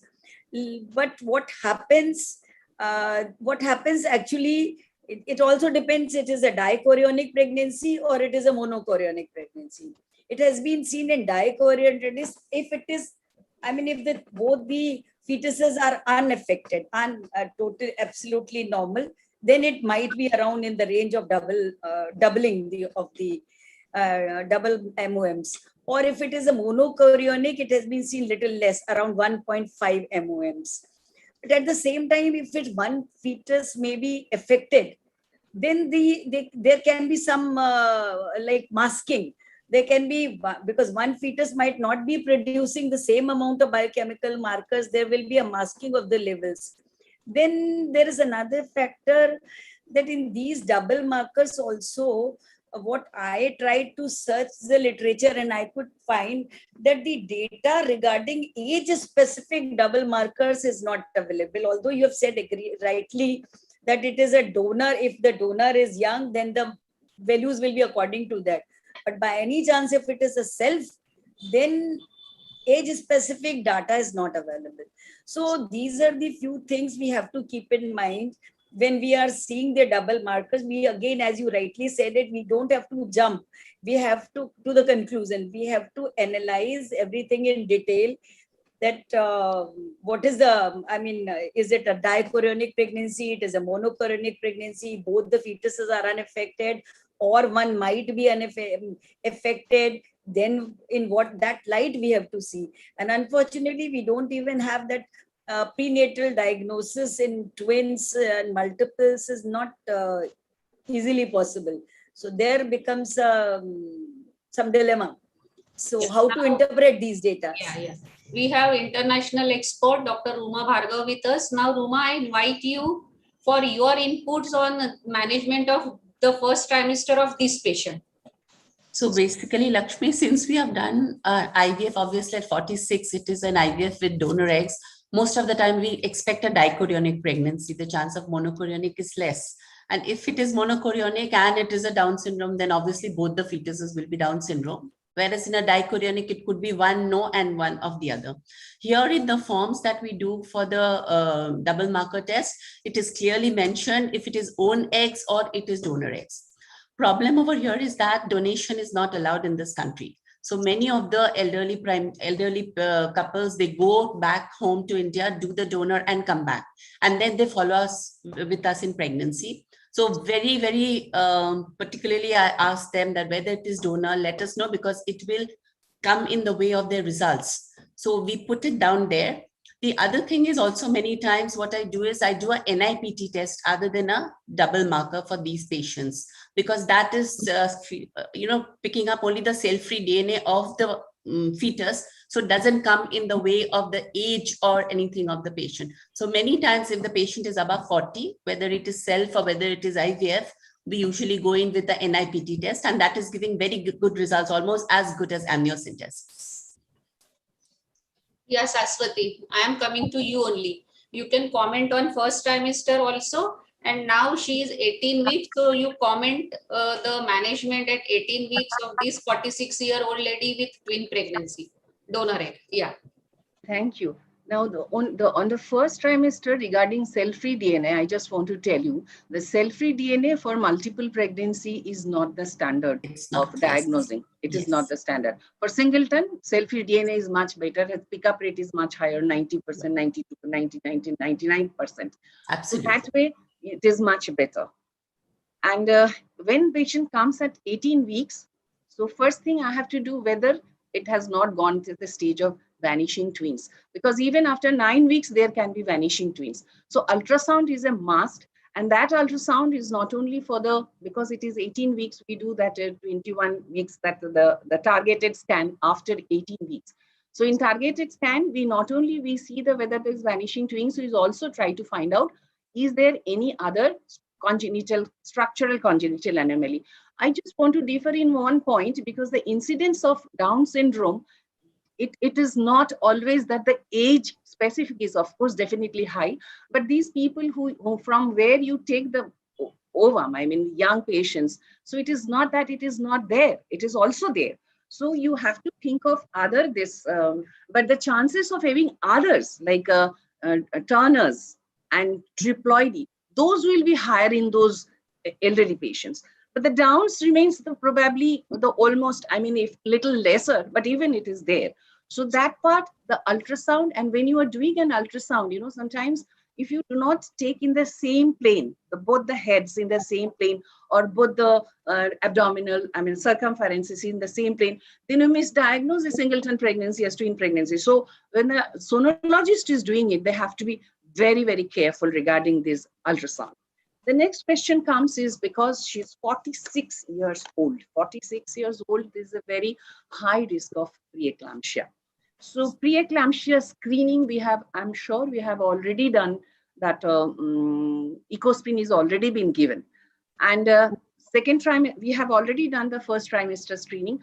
I would have added, if possible, I'm sure this patient who is doing IVF, she'll be able to afford PLGF.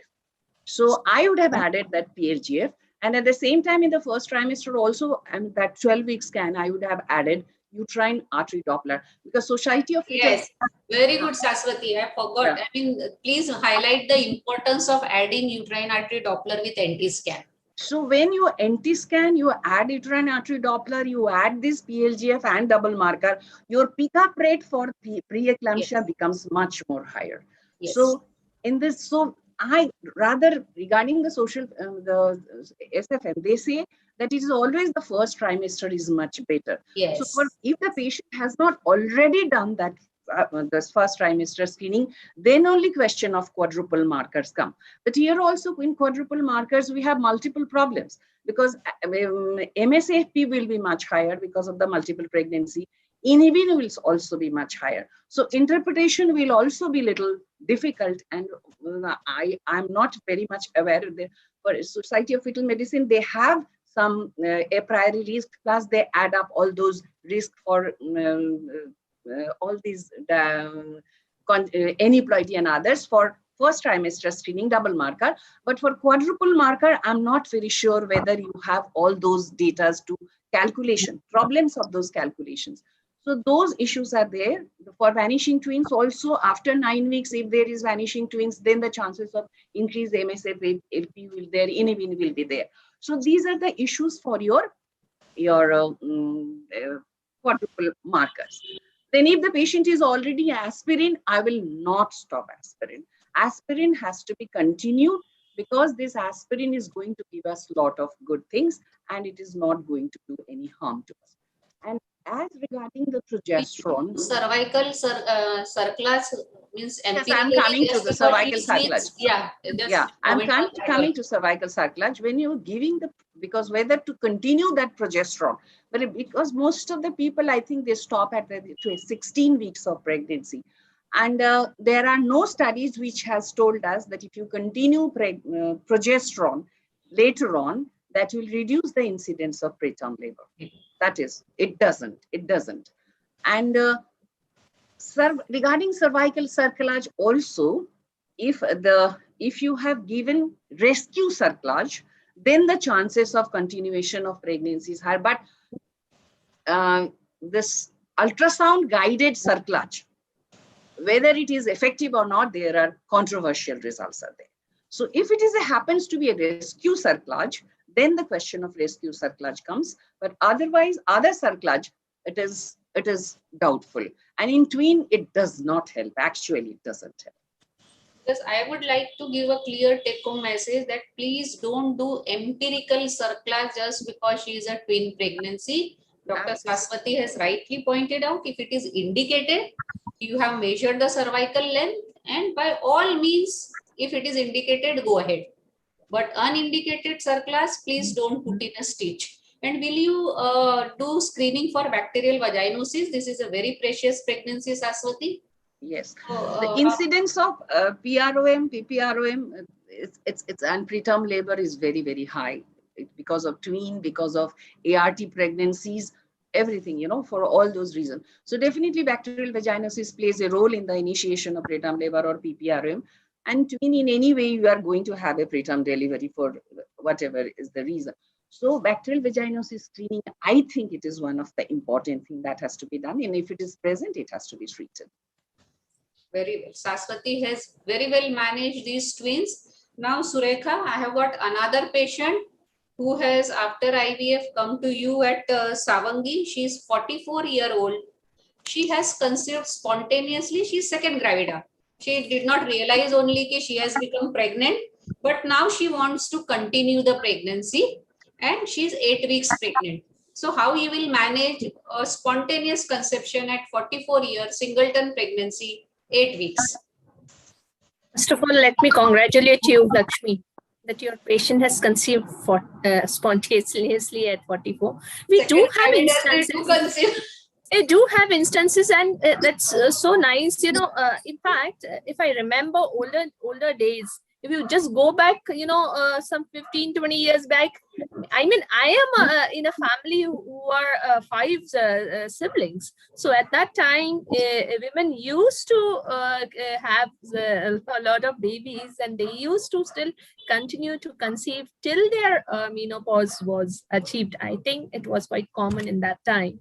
So having a pregnancy at 44 years, and that too spontaneous pregnancy, we do need to consider that there is an increased risk. However, we need to consider 4 important things. One is that there may be increased incidence of, birth defects, genetic chromosomal abnormalities. That is one. Just like an IVF pregnancy, here now this is a spontaneous pregnancy, no question of any egg donation here, no question that there is a younger egg here. So it is her own eggs. So now more possibility that we have to screen these women for genetic abnormalities. That is one point. Another point is about increased risk for miscarriage. Another point is increased risk for preterm labor and PPRM, as Madam Saswati has already said, and an increased risk of medical disorders like, hypertensive disorders and gestational diabetes mellitus. So these are the 4 points we need to consider. She is 8 weeks of gestation. She doesn't realize when her LMP was. We need to date that pregnancy. We need to take a proper history. As you said, her previous pregnancy was an IVF pregnancy. So like we should go stepwise. One is the history. Another is the clinical examination proper, and then the biochemical markers and the biophysical markers. So these are the 4 steps we should remember very nicely. And the history. How was a previous pregnancy? At what age she has conceived? What was the outcome of this pregnancy? Were there any complications? Did she have any hypertensive disorders, GDM, any complications? How was her mode of delivery? So basically, we should have a checklist for this. Better have a checklist and go accordingly, so that you do not miss any point of history which is relevant to this patient. So again, the inter-pregnancy interval is so important. Is this the same marriage? Is a new consort? All that will again decide, very important, that if it's a new consort and a short period of cohabitation, all these things, we think that it may not be important, but they are. So because that will give you an idea about what is the risk to this pregnancy as far as hypertensive disorders is concerned. So all of us must be now very well aware of the Geftosis score. That has a lot of clinical history in it. What is the BMI? What is her previous pregnancy, age, inter-pregnancy interval, cardiovascular or any other high risk factor she may have carried here. Now she's 44 years of age. Any dyslipidemia? What is any hypothyroidism? Because in this our Vidarbha area, hypothyroidism is also the prevalence is quite high. So is she taking any drugs? So all this history, is becomes so important. So I would specifically stress on the history, and then I would go for the clinical examination. Again, doing a thorough clinical head-to-toe examination to find out if there is anemia, any nutritional deficiency, and taking the blood pressure. So because whether she's a chronic hypertensive, she hasn't gone to a doctor in between, so her blood pressure has not been measured. So all these very simple things which we can do in our outpatient, and these are very important, I think. And then maybe your clinical examination to find out simple things which we do. I will tell you, I do a speculum examination to find out if there is an existing vaginitis which could be treated. What is the cervical length? All this comes so clinically to us. And then maybe after a clinical examination, her pre-pregnancy BMI to be calculated so that we can tell her how much weight gain would be appropriate for her. So all these are simple things, I think, which everybody can do even in a rural setting. And then we go about for the biochemical. So first the history, then the clinical examination to find out the risk. So justosis scoring to be done, and then decide what investigations you're going to advise. So depending on, we should give the choice to the patient, even her for financial resources, maybe whatever, but we should tell them these are the ideal, and this could be like a resource constraint, but still which need to be done. So accordingly, I think I would advise the woman regarding her biochemical test. As far as initial, I would generally like to know her health condition, the present health condition, her nutritional status, and coexisting disorders. And then I would like to go for, the birth defect, doing the prenatal testing for ruling out any genetic defect in the fetus. So accordingly, of course, all the hemoglobin, and that is important, all the serum markers, I would do the DIPSI test, what we advise. So it is not that we just go and we have to treat holistically to find out what is how the patient is. So that is my approach. And I would, of course, go in for the serum markers, which you do, and the DIPSI, which is very important. And I do the TSH and the free T3, T4 also. For all, even rural women, we will do because the cost is not very high. And if she's anemic, then I would also like to know her serum ferritin also, to know, because anemia and hypertension and all this is going to affect the outcome of the patient. So we have a patient who is at 8 weeks for us. So all the baseline is important. And then, of course, regarding the markers for the genetic defects, we have a protocol. Surekha, sorry to interrupt. I will go to Vipasa for that. But I must appreciate you that you have brought out all the points, all the relevant, important points in a very systematic manner. Friends, why I have taken these two cases? Because first one was IVF pregnancy. So the IVF doctor had the opportunity to do preconception counseling, preconception test. The patient is already worked up. You know that she was fit for pregnancy. She has done all the investigations and now she is pregnant. But second case is 44-year-old. She was not knowing till she became 8 weeks pregnant. This is spontaneous pregnancy. Her motivation is definitely less as compared to first pregnancy. And now she has come to you for the first time.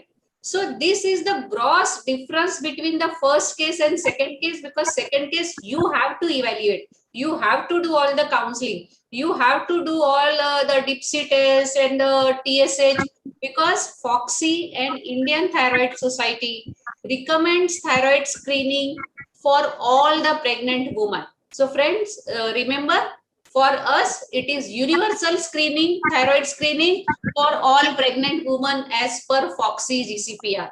So excellent, Surekha. Now you have done all the basic things.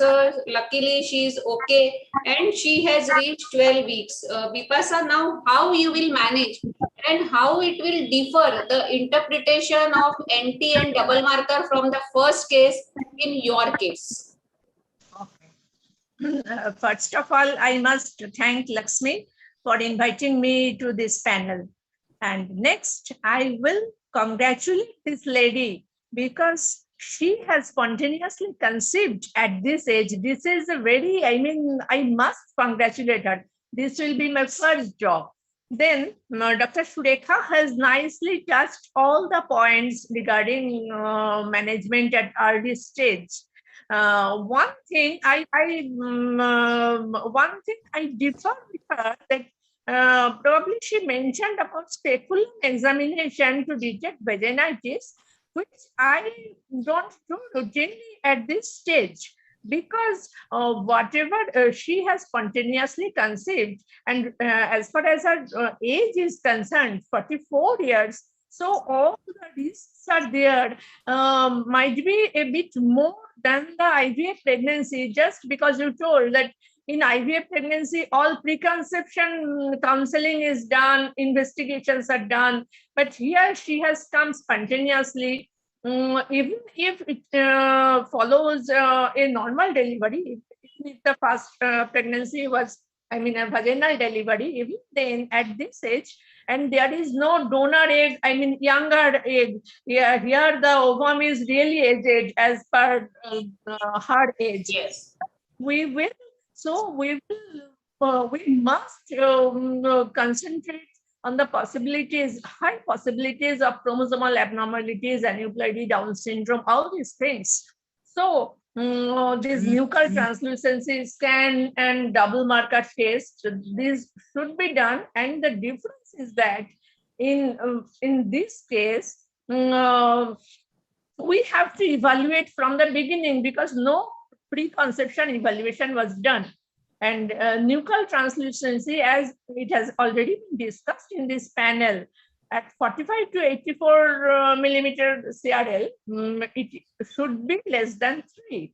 And if it is more than 3.5, then it might indicate the this chromosomal abnormality, maybe cardiac defect, or many other genital syndrome. I mean, many other syndromes in these chromosomal things, and it detects nuchal translucency scan in the actually can detect up to 80% of trisomy 21. That is one thing, and this value grows with the proportion of the baby. In that case, if the nuchal NT scan is more, it gives some indication towards the size of the baby, because there may be comorbidities at this age, like diabetes mellitus, not gestational. She might have diabetes mellitus from before. She might have hypertension. So all NT scan has much more importance in this particular case. And also double marker, this beta HCG value will indicate if it is much high, it will indicate for the, we will do the scans, usual scans thereafter. Then PAPPA also, if it is, I mean, average value must be 1 MOM. And if it is less than 0.4 MOM, then it will indicate towards some low birth weight baby, or some chance of miscarriage will be there. As such, in this age, there are so many risks regarding hypertension and, as mentioned, thyroid, because nowadays, as per FOXI guidelines, even if TSH value is more than 2.5, we advise some sort of maybe 25 or 12.5 microgram of levothyroxine, because we cannot afford to continue the pregnancy at with TSH value more than 2.5, especially at this age. These are the especially at 12 weeks of pregnancy. These are, and we will go on reviewing these things, not only this blood sugar level, but HbA1c, and all these things should be repeated, because at any stage of pregnancy, she might develop something, and our all investigation and counseling and treatment should be targeted to prevent some. Yeah, Dr. Pipasa, you have very well highlighted how you will manage.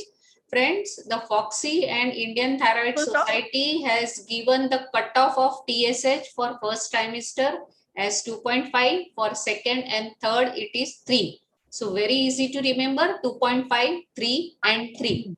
Now yes. Here I invite Ruma, our international expert, how she will go about this spontaneous conception 44-year in the first trimester. Ruma, I think Dr. Surekha and Dr. Bipasa has done a wonderful job, and I think they have not left anything uncovered. Only thing is, what I wanted to say is, when this patient will come at 44, we expect so many investigations and so many things which are extra. She's already not planned this pregnancy. So I think first stage, the counseling is very important, sitting with her and pleasantly telling her what all can probably go wrong or what all tests she will need to do, which will be an extra cost for her. Secondly, she might have been hypertensive or diabetic. She might have been on some medications, which we need to change probably. She might be on some antihypertensives, which are not safe in pregnancy. She might be on some anti-diabetics. So all that also needs to be seen in the first stage and changed to the safer drugs. Regarding the double marker, I think at 44, many of the double markers will come positive because it is taken as, age is taken. So the patient, sometimes it may not be a Down syndrome, but because it is positive, the patient is going to really get very anxious. So we have to tell them that it's only a probability. And just because it is positive doesn't mean that we directly go for a termination. We are going to do further tests to confirm, and then only we will think of termination of pregnancy. Yeah, Ruma, we are fortunate that now every city has got fetal medicine specialist. Yes. So these kind of patients, I do send them to fetal medicine specialist for second opinion, because that is my practice. Because I have a lot of IVF conceptions. So means abnormal double marker, quadruple marker, I give them a referral slip, go to the fetal medicine specialist, discuss your case, your chances of having a normal or abnormal baby, and then you can come back to me. So I think Surekha has some points to add on the first trimester, and after Surekha, I will go to Rajasi, because now this patient has reached Rajasi at 18 weeks of gestation. This 44-year-old spontaneous pregnancy at 18 weeks. So first Surekha and then Rajasi. Yeah, I just wanted to add about asymptomatic bacteriuria, which we should, screen all patients actually. But these patients who IVF conceived, the older age group, especially important that small pointers for preterm birth, if we can get. And then these are treatable also. So if you find asymptomatic bacteria or vaginitis, these are treatable. And that is one point I wanted to make. Another point about the hypothyroidism, not only the overt hypothyroidism, but the subclinical hypothyroidism also should be taken into consideration, because that also will affect the outcome. And if we do have some pointers that there may be something related to autoimmune thyroiditis, then we should look into. So that clinical examination will tell you what are the neck swelling is there or not, or certain some pointers from her history also. Cold intolerance and all those things. If you examine the patient well, you can even find out if there is insulin resistance depending on the skin, and all those things we should, I think, are very important, because she has not been evaluated, as Lakshmi ma'am has said. So these are important things. And regarding the ultrasound, the nuchal translucency is very important. Apart from that, the other soft markers, I think, also should be evaluated, like nasal bone and absence and hypoplasia. And so a good first trimester screening is very important, and you should have a multidisciplinary approach. Though you should, I think, not do the ultrasound yourself if you're not trained well enough to pick up these soft markers. That's the markers I would like to give. Uterine artery Doppler, it is better. I will prefer that everyone should refer NT-scan, targeted scan to a fetal medicine specialist. And if you don't have fetal medicine specialist in your city, then to a radiologist. So now, a good ultrasound early trimester will also tell you, if there is fetal bradycardia. These are also important. How the regularity of the sac, the size of the sac, and the fetal heart rate. These are small pointers which we should. And we should then can tell us about how we are going to follow this patient, and later on what would be your frequency of calling the patient back to you.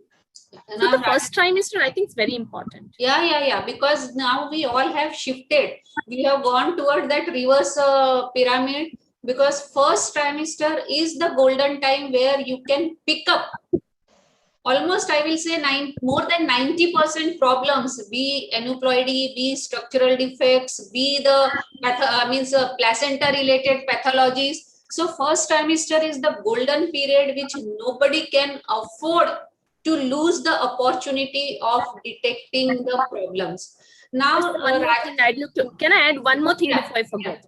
Regarding nutritional deficiency, I think vitamin D and vitamin B12 also very important, because these vitamin D we don't do mostly, but I think it's very important either to do the test or just start the supplements.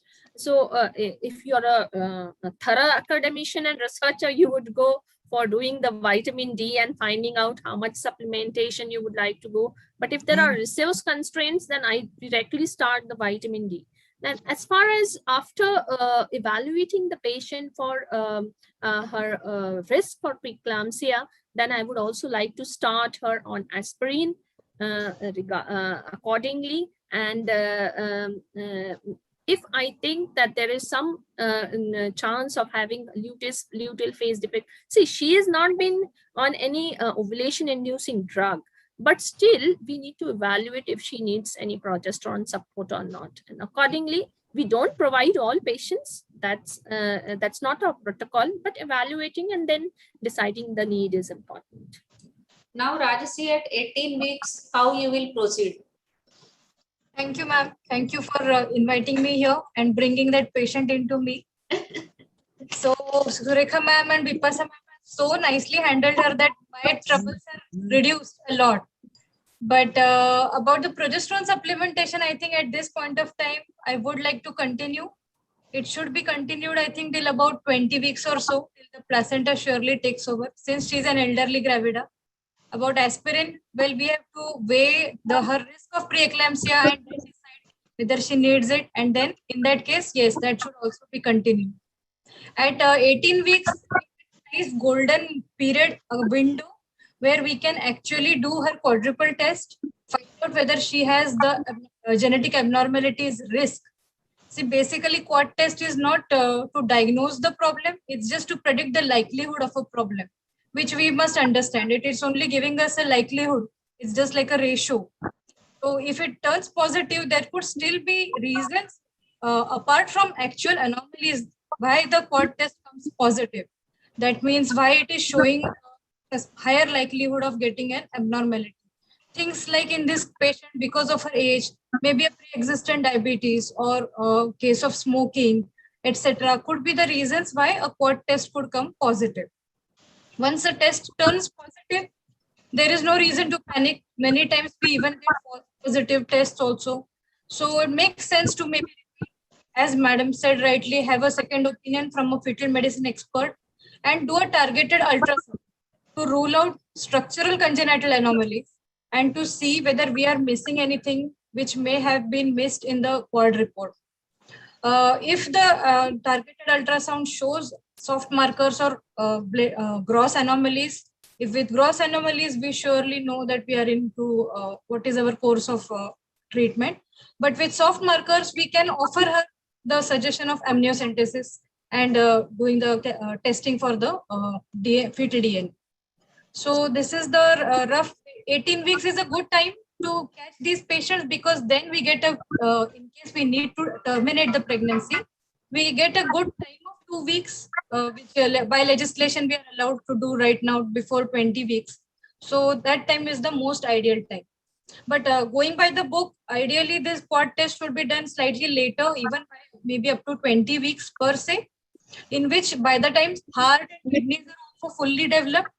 And in fact, you can do it after that, you can couple it up with a fetal echo and a targeted ultrasound after that. Yeah, coming to fetal echo, I would like to have a rapid fire from all the panelists. Yes or no?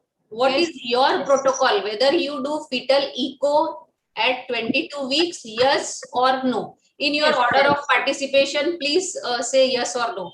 I would like to have the opinion of all 6 and then Ruma after all the eminent experts. Yes, please. Someone first you. Yes, no? It is better to do. Yes, madam. Better to do. Yes. Saraswati, Kiran, Vipasa, yes. Rajasi, yes. Ruma? Yes. For sure. At 42 years, definitely. So Definitely yes. Yes, I am so happy. And please get it done from a fetal cardiologist. Now in big cities, we do have fetal cardiologists. Don't tell radiologist to do fetal echo for you. Send them to the the cardiologist.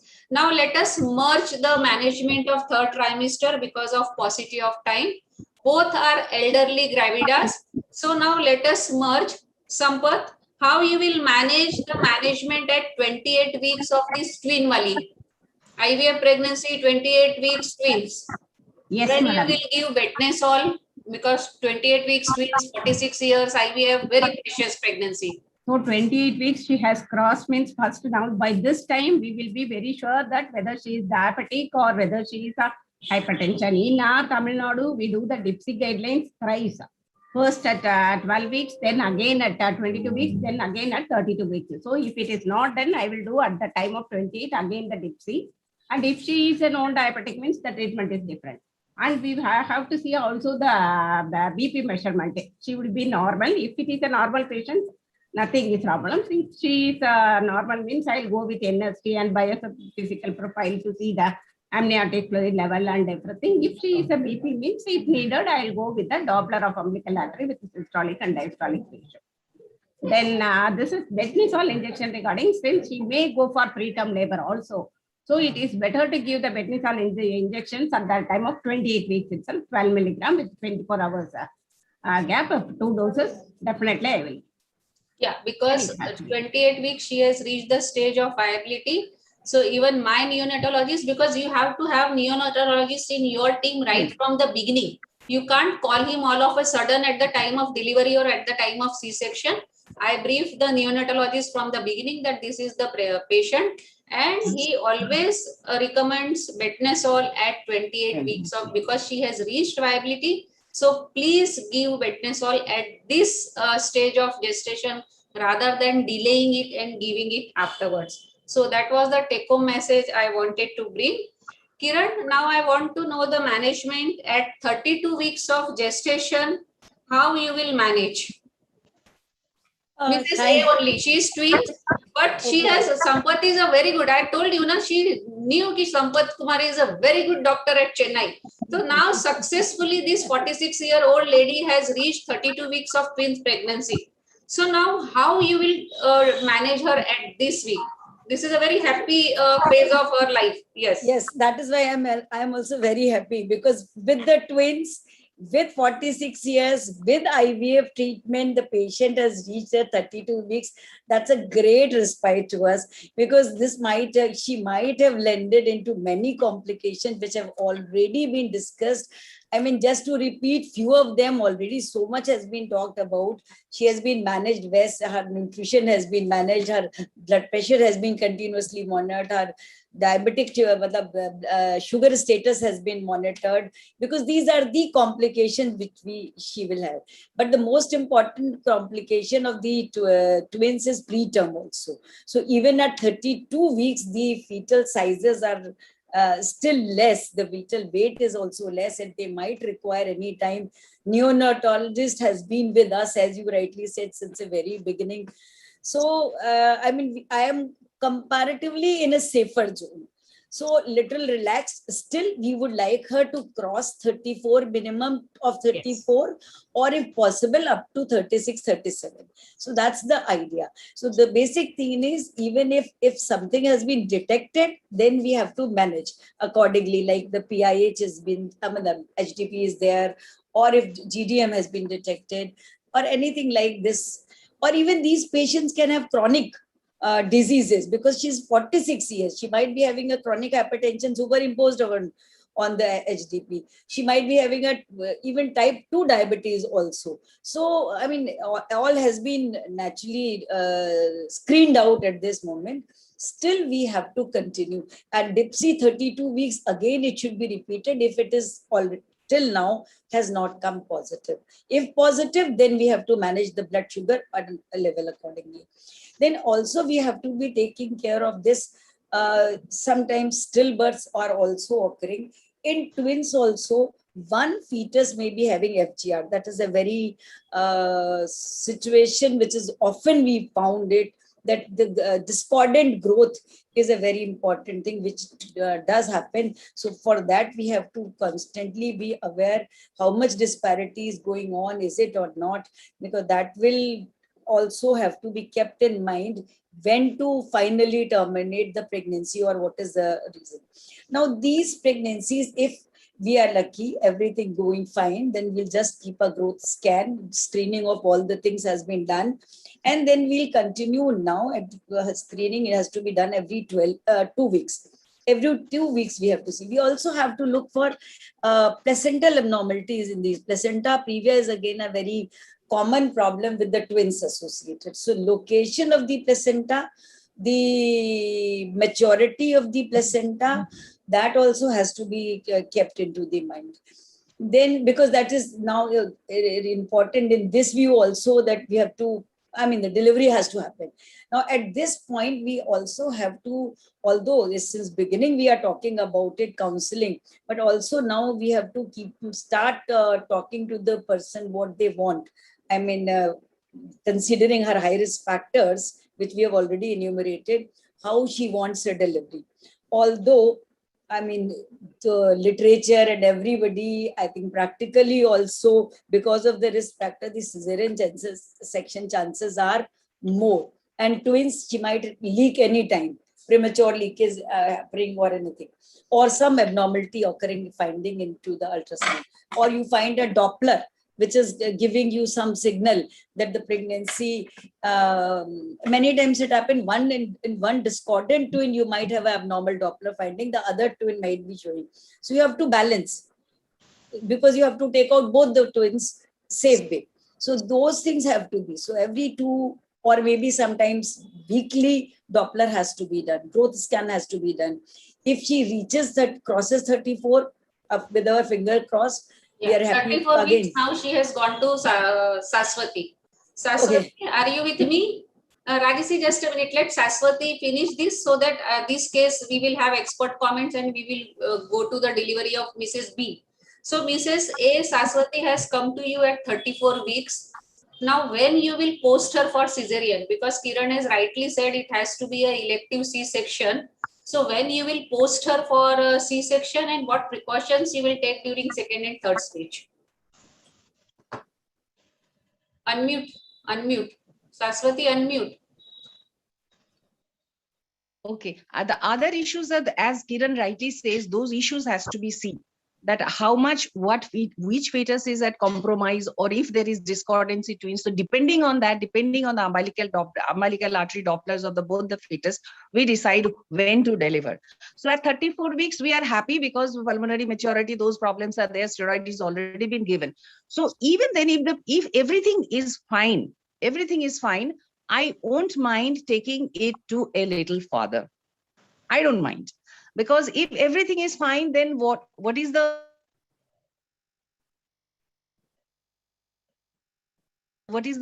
issues of doing it faster? So because every day, every week, the chances of NIC in utero will be. Yes. But definitely I will not go to after it should be before 38 weeks. That is for twin, it is told that it is 40 weeks, it is always post-dated. So it should be before 38 weeks. And so I will not go to even 38 weeks, but with 37 weeks or 36 plus, I'll be happy to deliver this particular patient.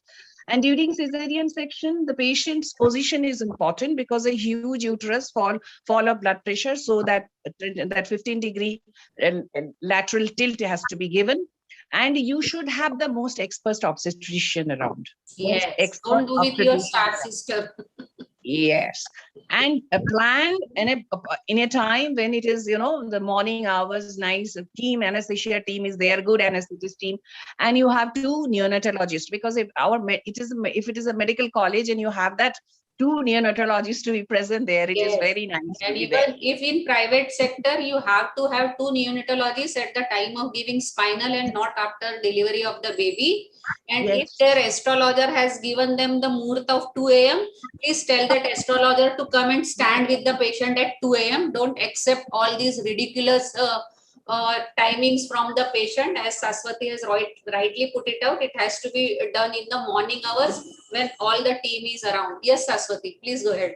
And then you please remember that during cesarean section, because if it happens to be one patient, one baby to be transverse, one physician, so the expertise of obstetrician depends how because in breech, if there happens to be breech, you should know all the maneuvers of the breech, how to deliver, even abdominally. So those expertise is also needed. And your the third stage means we should be prepared. The first thing, you should be prepared with blood beforehand. You should, because for all twin deliveries, blood should be in our hand. At least we do the cross matching. That at two units of blood, because everybody is supposed to get excessive blood, vaginal bleeding, excessive postpartum hemorrhage. And I would prefer to have a quite strong oxytocin. Strong oxytocin in, of course, we are that standard WHO, that 10 units oxytocins, that IM is okay. But I will have a very low threshold for giving her stronger prostaglandins, prostaglandin F2 alpha, very low possibility. Because sometimes, the whatever you see, the amount of bleeding, it is much more than what you see. So this is what is, because visual estimation is not always correct.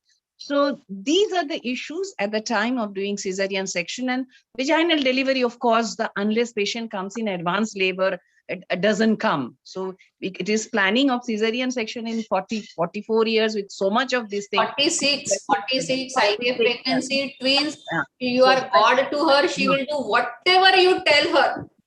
So, I mean, no question of her coming to you in emergency with labor pains. Yeah. So, Lakshmi, and can I add in the postpartum period. Yeah. Be vigilant, because the huge placental surface and all, be vigilant in the postpartum period. Keep the patient closer to you. If you have an HDU, please keep it there for some time, at least 12 to 24 hours. And then after that, and of course, babies, you will have to do whatever is necessary, the early feeding and all those things. Yeah, we will come to the breastfeeding aspect for both of them. I want now Ruma's expert. What is her take? Can I add one point? Yeah, just a minute. After Surekha, Ruma, then your inputs for the delivery of this 46-year IVF pregnancy twins. Yes, Surekha. Just wanted to talk a bit about birth preparation and complication readiness, BPCR, what we say. Now, this is our patient, and we have to think about everything, from the patient point of view and from our point of view, taking into consideration her age.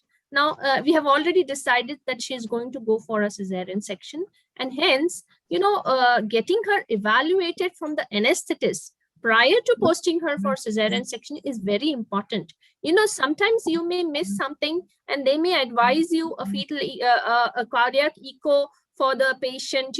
All these things you have to take into consideration and get her evaluated first from the anesthetist. They may pick up something and advise an additional investigation, some important point which you have missed. One is that, and as Madam has said, keeping things ready for complication. If blood, how many, then also for us in rural area, we also try to find out if she can have any transport available for her to come in the night, or we would like to keep her admitted with us. So all these things also. And secondly, I would like for antenatal surveillance, fetal surveillance, very important is the fetal kick count, I think, which we haven't stressed upon.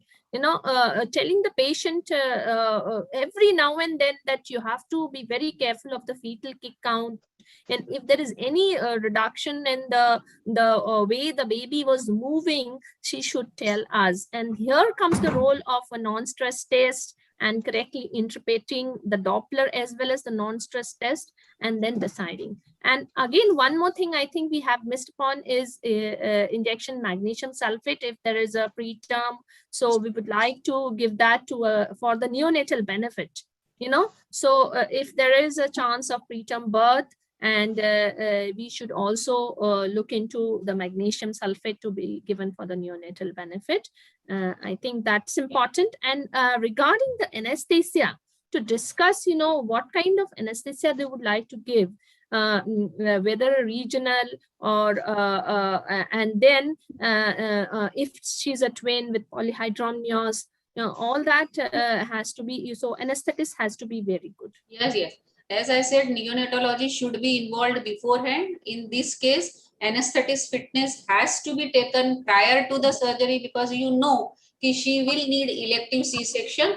So accordingly, she should be properly evaluated and then only taken for elective C-section. Yes, Rajasi, and then Ruma, and then we will go to Surekha again. Yeah. Just two small points I wanted to add.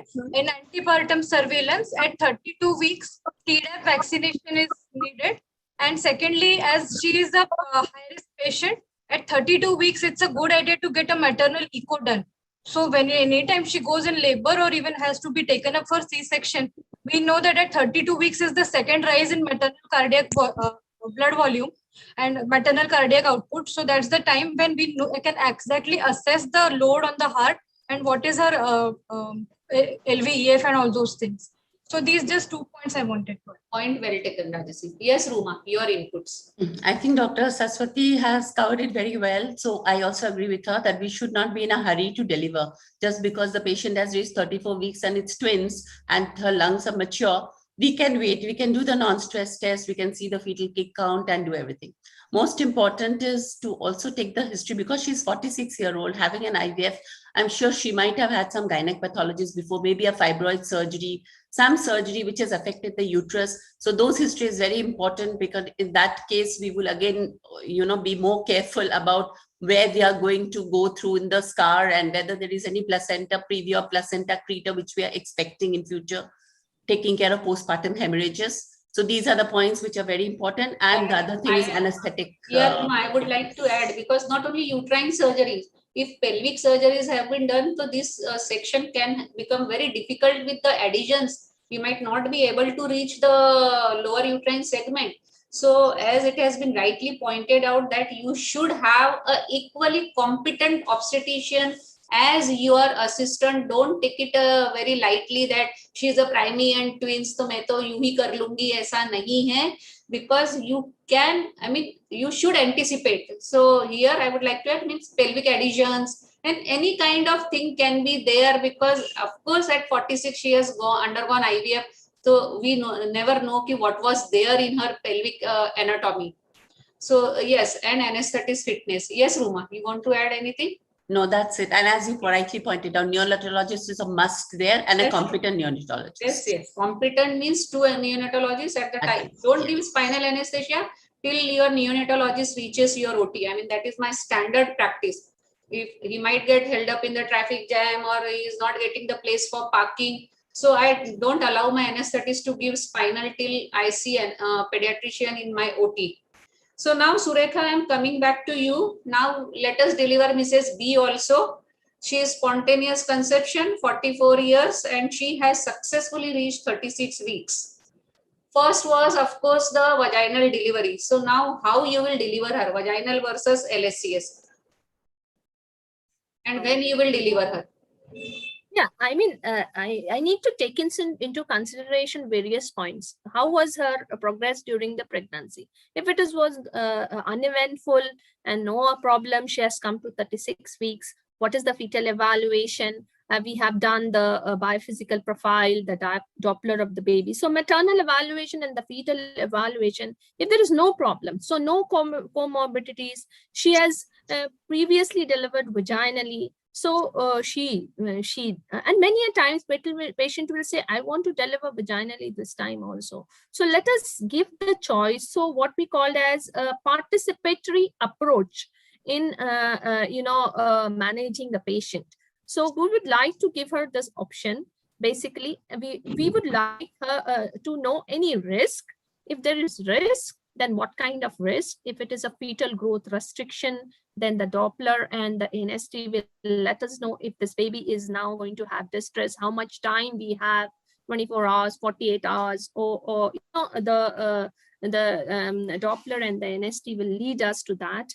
And then also, I think that we can allow her to go at 37 weeks of gestation, previous normal baby, this also uneventful pregnancy. So there is no point in intervening early here as we have done in our previous pregnancy. You wanted to just reach the 34 mark or the 36 mark, and then, but I think not intervening will be good with good surveillance. I'm not saying that you have to be actively doing the surveillance for the mother and the baby and then decide. The vaginal or the cesarean section will also depend on other obstetric complications. If there's a clear-cut obstetric indication, then definitely I would go for that. Otherwise, I'll evaluate her pelvis. It is good enough because the previous baby's weight, what was that? I will let me find out. What is the cervical status here? Bishop scoring. I will weigh the benefit of induction of labor. So what the guidelines are saying, I will tell you that first. I mean, the guidelines have clearly said that the stillbirth rates, as you go nearer term, or it increases. So in elderly gravidas, the stillbirth rate will increase. And if you go for vaginal delivery, then the chances of oxytocin augmentation, dystocia, this all are more as compared to your lady who is of a lesser age. So if your patient wants to go for a vaginal birth, it's good enough. You have to counsel her for what kind of pain analgesia she wants, how your progress would be, where would she like to deliver, her birth attendant, the training for the birth attendant. So all these things. So if she has chosen a vaginal birth, you need to support that decision. You cannot just say you are 44 and we will do a cesarean section for you. So that's very important that you support patients and be very careful for monitoring with the partograph, what we do here, and go accordingly. If there is a need for oxytocin augmentation, then you would go for titrate it very well and look for any abnormalities which can tell you about the progress of labor.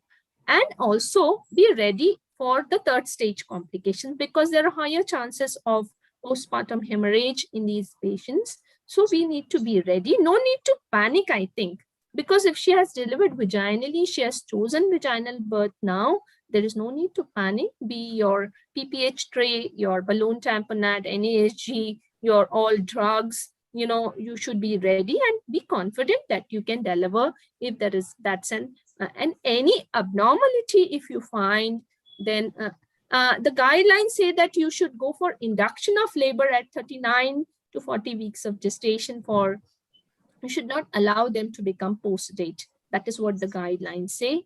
And I also agree that after 39 weeks of gestation, we should not wait for some mishap to occur. So that is my take on this. And I would definitely support the patient's decision as far as any mode of delivery is concerned. And if you think that there is a need for cesarean section, then also we have to be careful on how we go about managing, because at a 44 age, there are more chances of having complications during cesarean sections also. A myocardial infarction, a renal failure.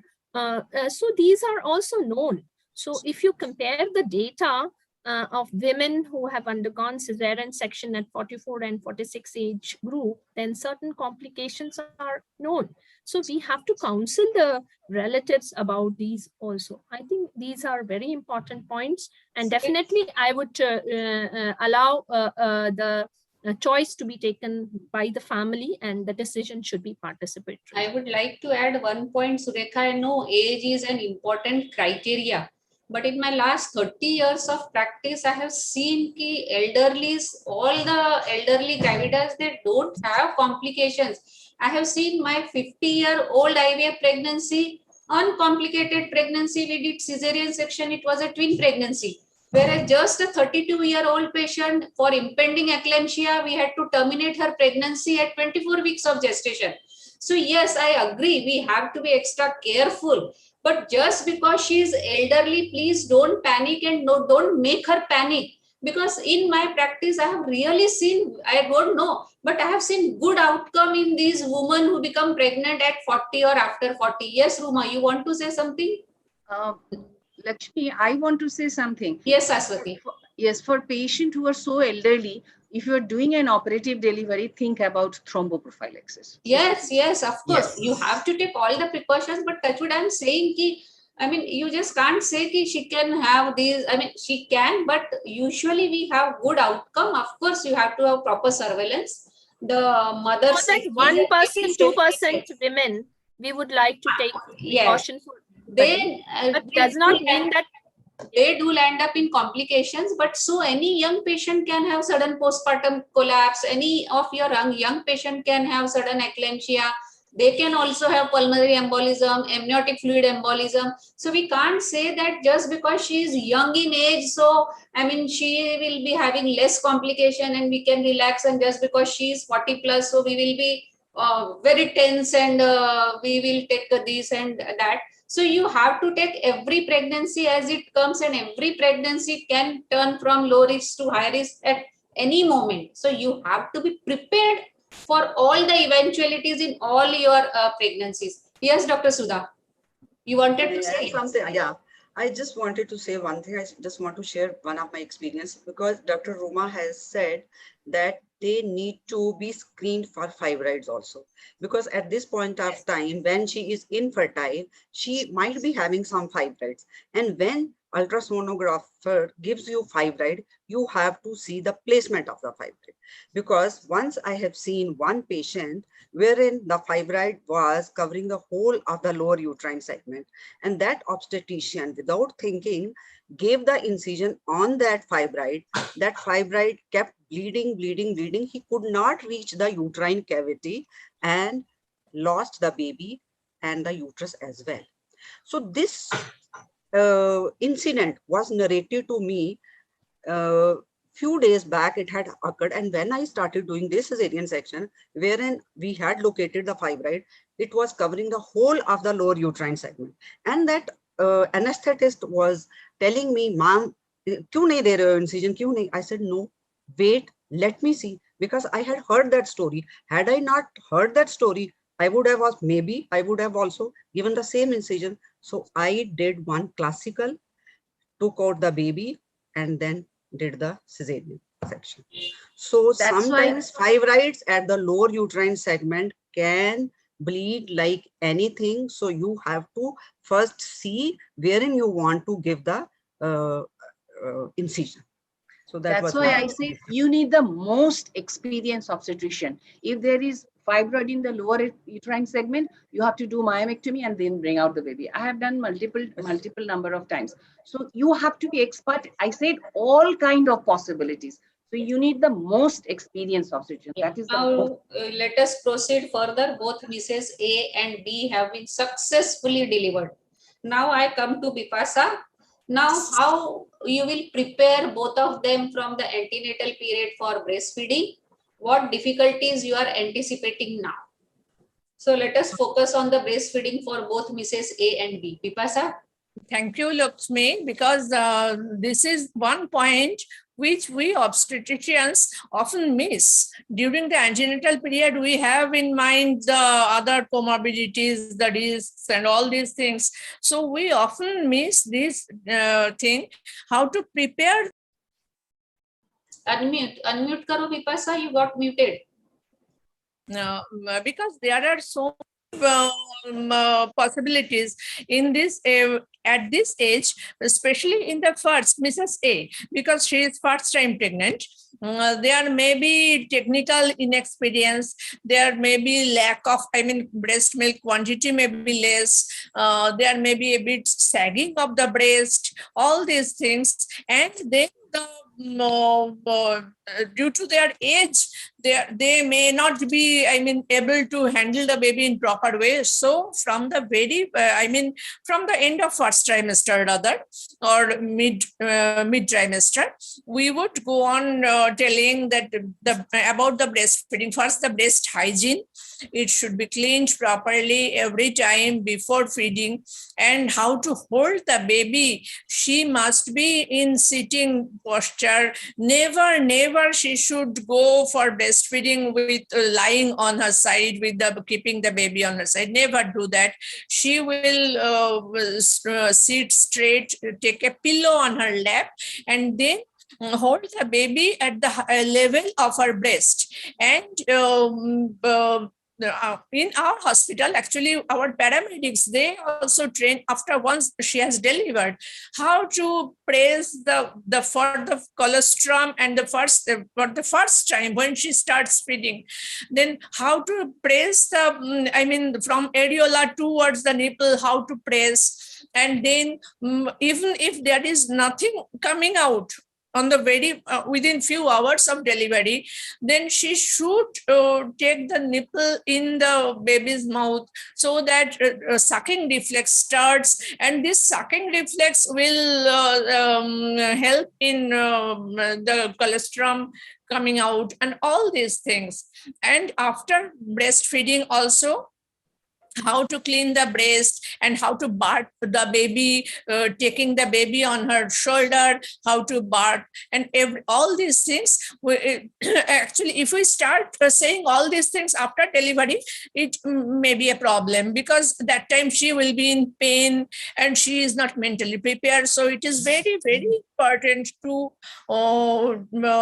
counsel her and to discuss all these points from, I usually do it from mid-trimester, when I am a bit secure that the pregnancy is secured, her comorbidities are well taken up, treated, all these things, then I start. This is very important. Very well said, Dr. Vipasa. I would urge everyone to please look the breast and nipples in the antenatal period itself. Sometimes you find inverted nipples after delivery, it is failure on our part.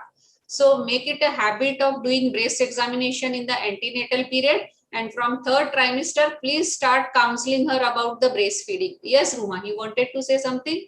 I just want to say one thing. It is not that she has to sit and feed the baby.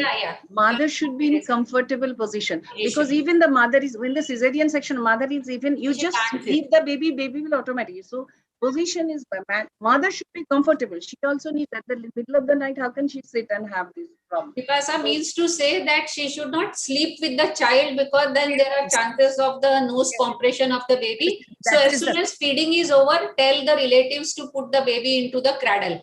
I mean, that precaution has to be taken, but she can feed on the side position. Yes, Anju. Dr. Lakshmi, I just want to add one thing. Yes. When a patient comes to you for the first NCP visit, it is in my department, it is a protocol that you examine breast of every patient. That is what I am saying. And start the preparation of breast also from that time, because most of the women, if their breast is not well prepared, they suffer with nipple cracks and nipple, and that is a very, very painful condition. Yeah. So now after successful delivery, breastfeeding, Rajasi, now let us come to the contraception, our last question. This 46-year-old Wali is asking, do I really need to use contraception? And 44-year-old is telling you, madam, now ये तो accidental pregnancy था ना, अब कहाँ रुकेगा? तो आप क्या बोल रहे हो? So ये दोनों को कैसे counsel करोगी, and what is your take on contraception for both? तो ट्रेंड ऐसे होता है कि एक बार प्रेगनेंसी रहेगी तो फटाफट रहती है. हाँ, तो how you will counsel, because they, I mean, theoretically they can become pregnant till the menopause. Absolutely, theoretically they can, and in practicality also they sometimes come in front of us with unwanted pregnancies. And I have seen a spontaneous pregnancy at 47 years of age also. I give this example to my patients. Please don't think that you can't become pregnant. At 47, she was spontaneously pregnant. And it usually happens after IVF, they do become spontaneously pregnant. So how you will counsel, and what contraceptive choices you will give to them at their age? I think every obstetrician must have faced this situation. Yes. Every time one faces, and maybe the reason is they become relaxed and more comfortable. But it happens with every time. Yes. So now Rajasi, the ball is in the court of Rajasi. How she will counsel?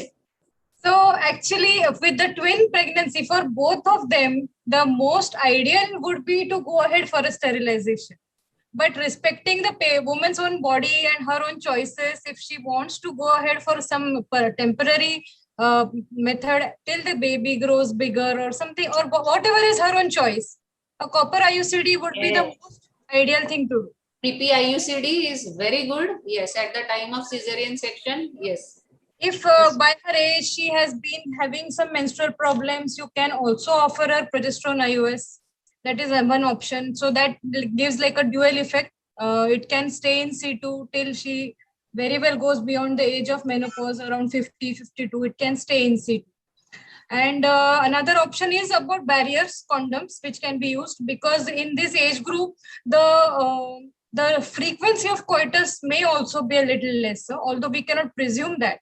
But that can be one of the options which we can give to the patient, telling her that the failure rate with the condoms would be slightly higher. And for her, a copper IUCD would be the most ideal option. I think so. For the second patient, I think contraception, permanent contraception is better.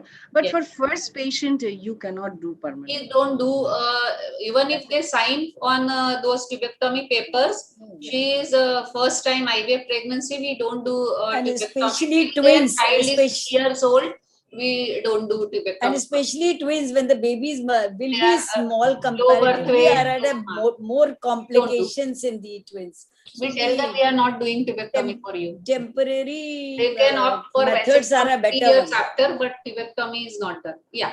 और B वाली को क्या करेगी Rajshree? B वाली को भी good. B वाली can undergo because one child is bigger. Yeah, B wali can undergo mini lab, B wali can undergo PPIUCD. I mean, but she should use contraception, that is for sure. That's for sure. Thank you. Ruma, yes, your take on breastfeeding and contraception, and then I would like to have take-home messages from all the panelists, and then we will wind up.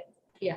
So basically the first one, as they said, it is a twin pregnancy. Again, the twins could be small, preterm, so we don't know. So obviously it will be a temporary contraception like an IUCD and not permanent. The second one, obviously it's an unplanned pregnancy, so we can do a laparoscope, I mean a mini laparotomy at that time and do the contraception. Important thing is, again, because the first one will be breastfeeding and she'll be sitting for long hours, we have to tell them to keep on moving their legs, because again, thromboembolism is a very common postpartum complication in these people. So that part of it also needs to be taken care of. Yes. So take home message from all the panelists of pregnancy at 40. Yes. Just wanted to add a second, for the second case, even PPIUCD can also be a good choice. Yes. No, because it can go for 10 years, and by that time, probably the menopause can settle down, because many a time people do not agree for sterilization. Then it can be a good option. Yes. Anju, you can also pitch in after my 6 panelists, Anju, and then final comment by Dr. Sudha Sharma. So let us, who will start? Sampath will start. Sampath is with me, or we have lost her connection? She has left. अच्छा, कोई बात नहीं. तो Kiran, आप चालू करो. Take a message. What you would like I to think, tell the participants? my thinking throughout this has been with the Dr. Tang's lecture. I was influenced that these days we have to become ready with this mindset that the elderly patients will be coming to us because of the many factors. Maybe it is a social factor, maybe it is a career point of view, maybe otherwise late marriages or whatever, or the women, their choice because they're independent. So we are going to face more and more elderly primees or otherwise pregnant women. So we should make our mindset with that and give them our best in every way. The whole has been discussed, so that way I would like. Saswati, your take. Yeah, I just want to say one thing. There's somebody who is getting pregnant immediately after marriage. Maybe she's 40. Yesterday, I got a patient. 40 years, she's just 39 years. Within 2 months, she got pregnant. I don't think you have much to think about it. Outcome should be good, but you have to do all the necessary possible investigations. That is yes. Those are the problem, much more problematic. Vipasa, then Surekha. Yes. I have got one statement to share, one small story, and then one question for Dr. Duma. As take-home message, I should share one of my experience. It happened just today, this morning, when I was seeing patients at hospital. My hospital, it is a government hospital. You know the level of patients coming over there in a government hospital. One lady, lean and thin, she came with first pregnancy within 12 to 14 weeks, she has done the urine pregnancy test and all. She was 40 years. She didn't look like 40. She looked like 30 years, but she was 40 years. She got married 1 year back. She was a school teacher and nothing happened. So I asked this is another take-home message. Please don't look at the face, because nowadays every female, I will tell you, from the rural or from urban area, they look so young, and when you ask their age, they will say 44, 46. ऐसे सच्ची में है क्या? I mean, we just can't make out the age from the face, and every woman is so fitness freak. Yes, they look young. So we should be aware, and it has been a common thing in such common people. She is not hi-fi. She is a mere school teacher coming to government hospital. She conceived for the first time at 40 years. We should be prepared for that. And one small question for Dr. Ruma. Dr. Ruma, I have been seeing one picture in your background that with a lady, there is a diagonal crack. Oh, is that has this got some significance? This is for cervarix vaccine, actually. This is for cervarix vaccine. That the child and the mother is there together, and in between you have to protect. So this is for that. I was looking for. And another take-home message is that second marriages are very common, even in rural areas. So you have to ask that history whenever these kind of elderly patients come to you. Sometimes she might have been married earlier with having 1 or 2 kids, and this is the second marriage. And every woman, whether she is at 46 years or 48 years, even after second marriage, I have seen she wants to have one child of her own from this marriage also. So you have to ask the history ki ye first marriage hai kya, because that changes your whole obstetric, her whole obstetric history and obstetric career. Yeah. Actually, today, for the first time, when I knew she is 40 years old, I first asked whether it was her first marriage or not. Yes, we have to ask. First marriage, and her husband's first marriage also. This is the thing. Because the late marriages are also very common. Second marriages are also very common. And I will say every woman looks 10 to 15 years younger. Yes, Surekha, your take home. Group of people. Thank you very much. And yes, and as rightly said, these elderly gravidas are becoming commoner. So I recommend that we should have a standard operating procedure for our department as well as our hospital. And we should follow a protocol-based structured approach. And if possible, there should be a checklist so that we do not miss anything. And all our unit team should be on the same page. So we should have a structured protocol. And of course, in spite of that, we can then individualize according to the need. Yes, Rajasi, Ruma, Anju, and then finally Dr. Sudha. Rajasi, your take home. Yeah. Ma'am, as we are getting into these new decades, it's going to be commoner to have this entity of motherhood at 40. So the fact that we approach these patients with a sense of apprehension that she is a high-risk patient and she will land me into trouble and complications, but that may not be true. As you are also quoting in your own experience, they are emotionally and mentally many times more mature. Yes. They have a matured approach at life and at things like problems in pregnancy or breastfeeding. They are financially more secure. So they are more confident about themselves. So physical parameters apart, but it's nothing to be panicked, and we should be looking at the patient as a whole package and treating her and managing her and throughout her preconception through puerperium. Yes, very true. Yes, Ruma? Unmute kar. You are muted. So we should follow actually a proper protocol for these patients, because as we are seeing nowadays, more and more of these old above 40 patients coming, and we should always practice evidence-based medicine, not just do something, because we feel that it will be good for them, and have a proper teamwork. Because if you become overconfident and at the time, there's a complication is there, very important. So this requires an extremely good teamwork between anesthetists, obstetrician, neonatologists, fetal medicine doctors, radiologists, everyone together. And as we saw in the picture, Badhai ho, we have to be very careful about the psychological aspect of the patient also, because, you know, for them also, it's a little embarrassing situation when they're pregnant at 44, 46.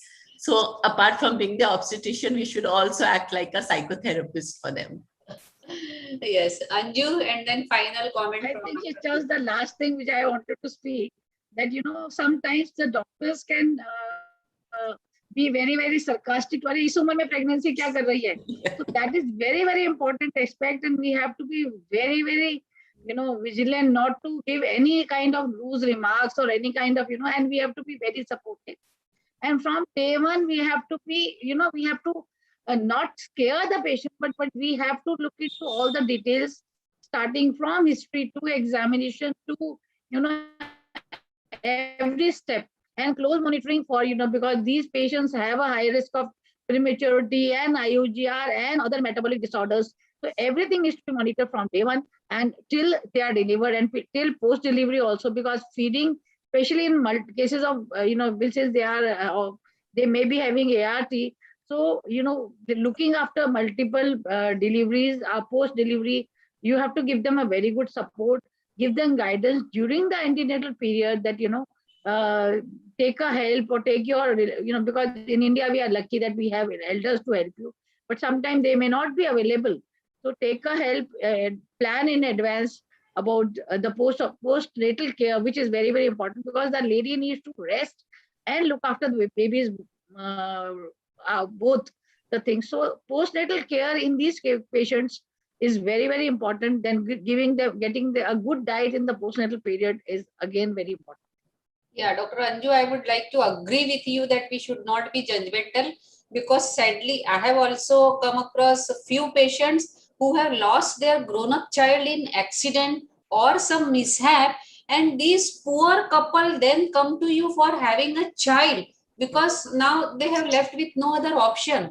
So you are absolutely right that we have to be psychotherapists. We should not be judgmental. We have to go case by case. Yes, Dr. Sudha, now your final take, and then Dr. Vidya for a vote of thanks. Yes. A big congratulations to you, Dr. Lakshmi, for a wonderful moderation. I tell you, the way you have moderated it, the way you have involved all the panelists and all the participants and the audience, it is just like a monitor, you know, monitoring the class, and at the same time creating and generating so much of interest. All the panelists, they have given such wonderful, very clear carry home messages.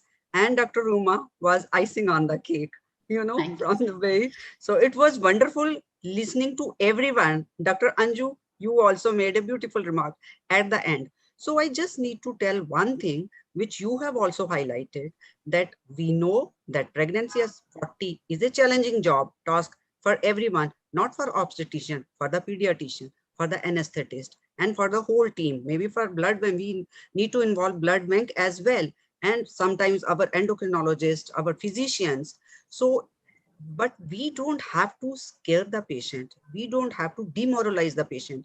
At the same time, we have to tell her each and every aspect of how the pregnancy is going to be, how is she going to behave in the pregnancy, what complications she can have, and how do we have to approach collectively. It is a multidisciplinary approach. We need to involve each and every person. So I think it's everybody's approach nowadays. We don't stick to like if she has a thyroid, we always say go to endocrinologist. If she has some cardiac problem, go to cardiologist. So it has to be a multidisciplinary approach. And at the same time, we need to follow her up from day one to purpurium and to later on for best contraceptive devices. Thank you so much. Thank you. Thank you so much for all of your expert comments. You all made my job so easy. Thank you all. Now, Vidya, you have the final say, and then we will wind up. Unmute.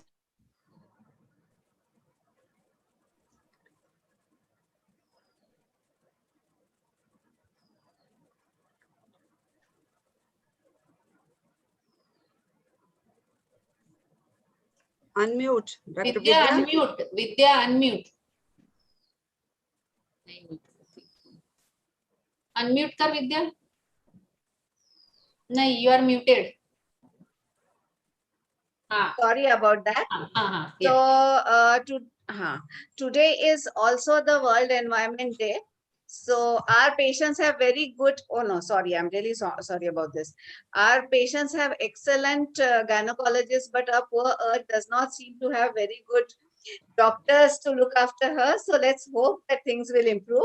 And now I'll start thanking everyone. It was such a wonderful, wonderful, enjoyable program. So first and foremost, let me start by thanking Dr. Lakshmi Shikhande for giving me this opportunity and for planning such an excellent webinar. I would like to thank Dr. Ambuja Chorunar and President IMS and Dr. Sudha Sharma, Secretary IMS, for their gracious presence and making the time to attend this.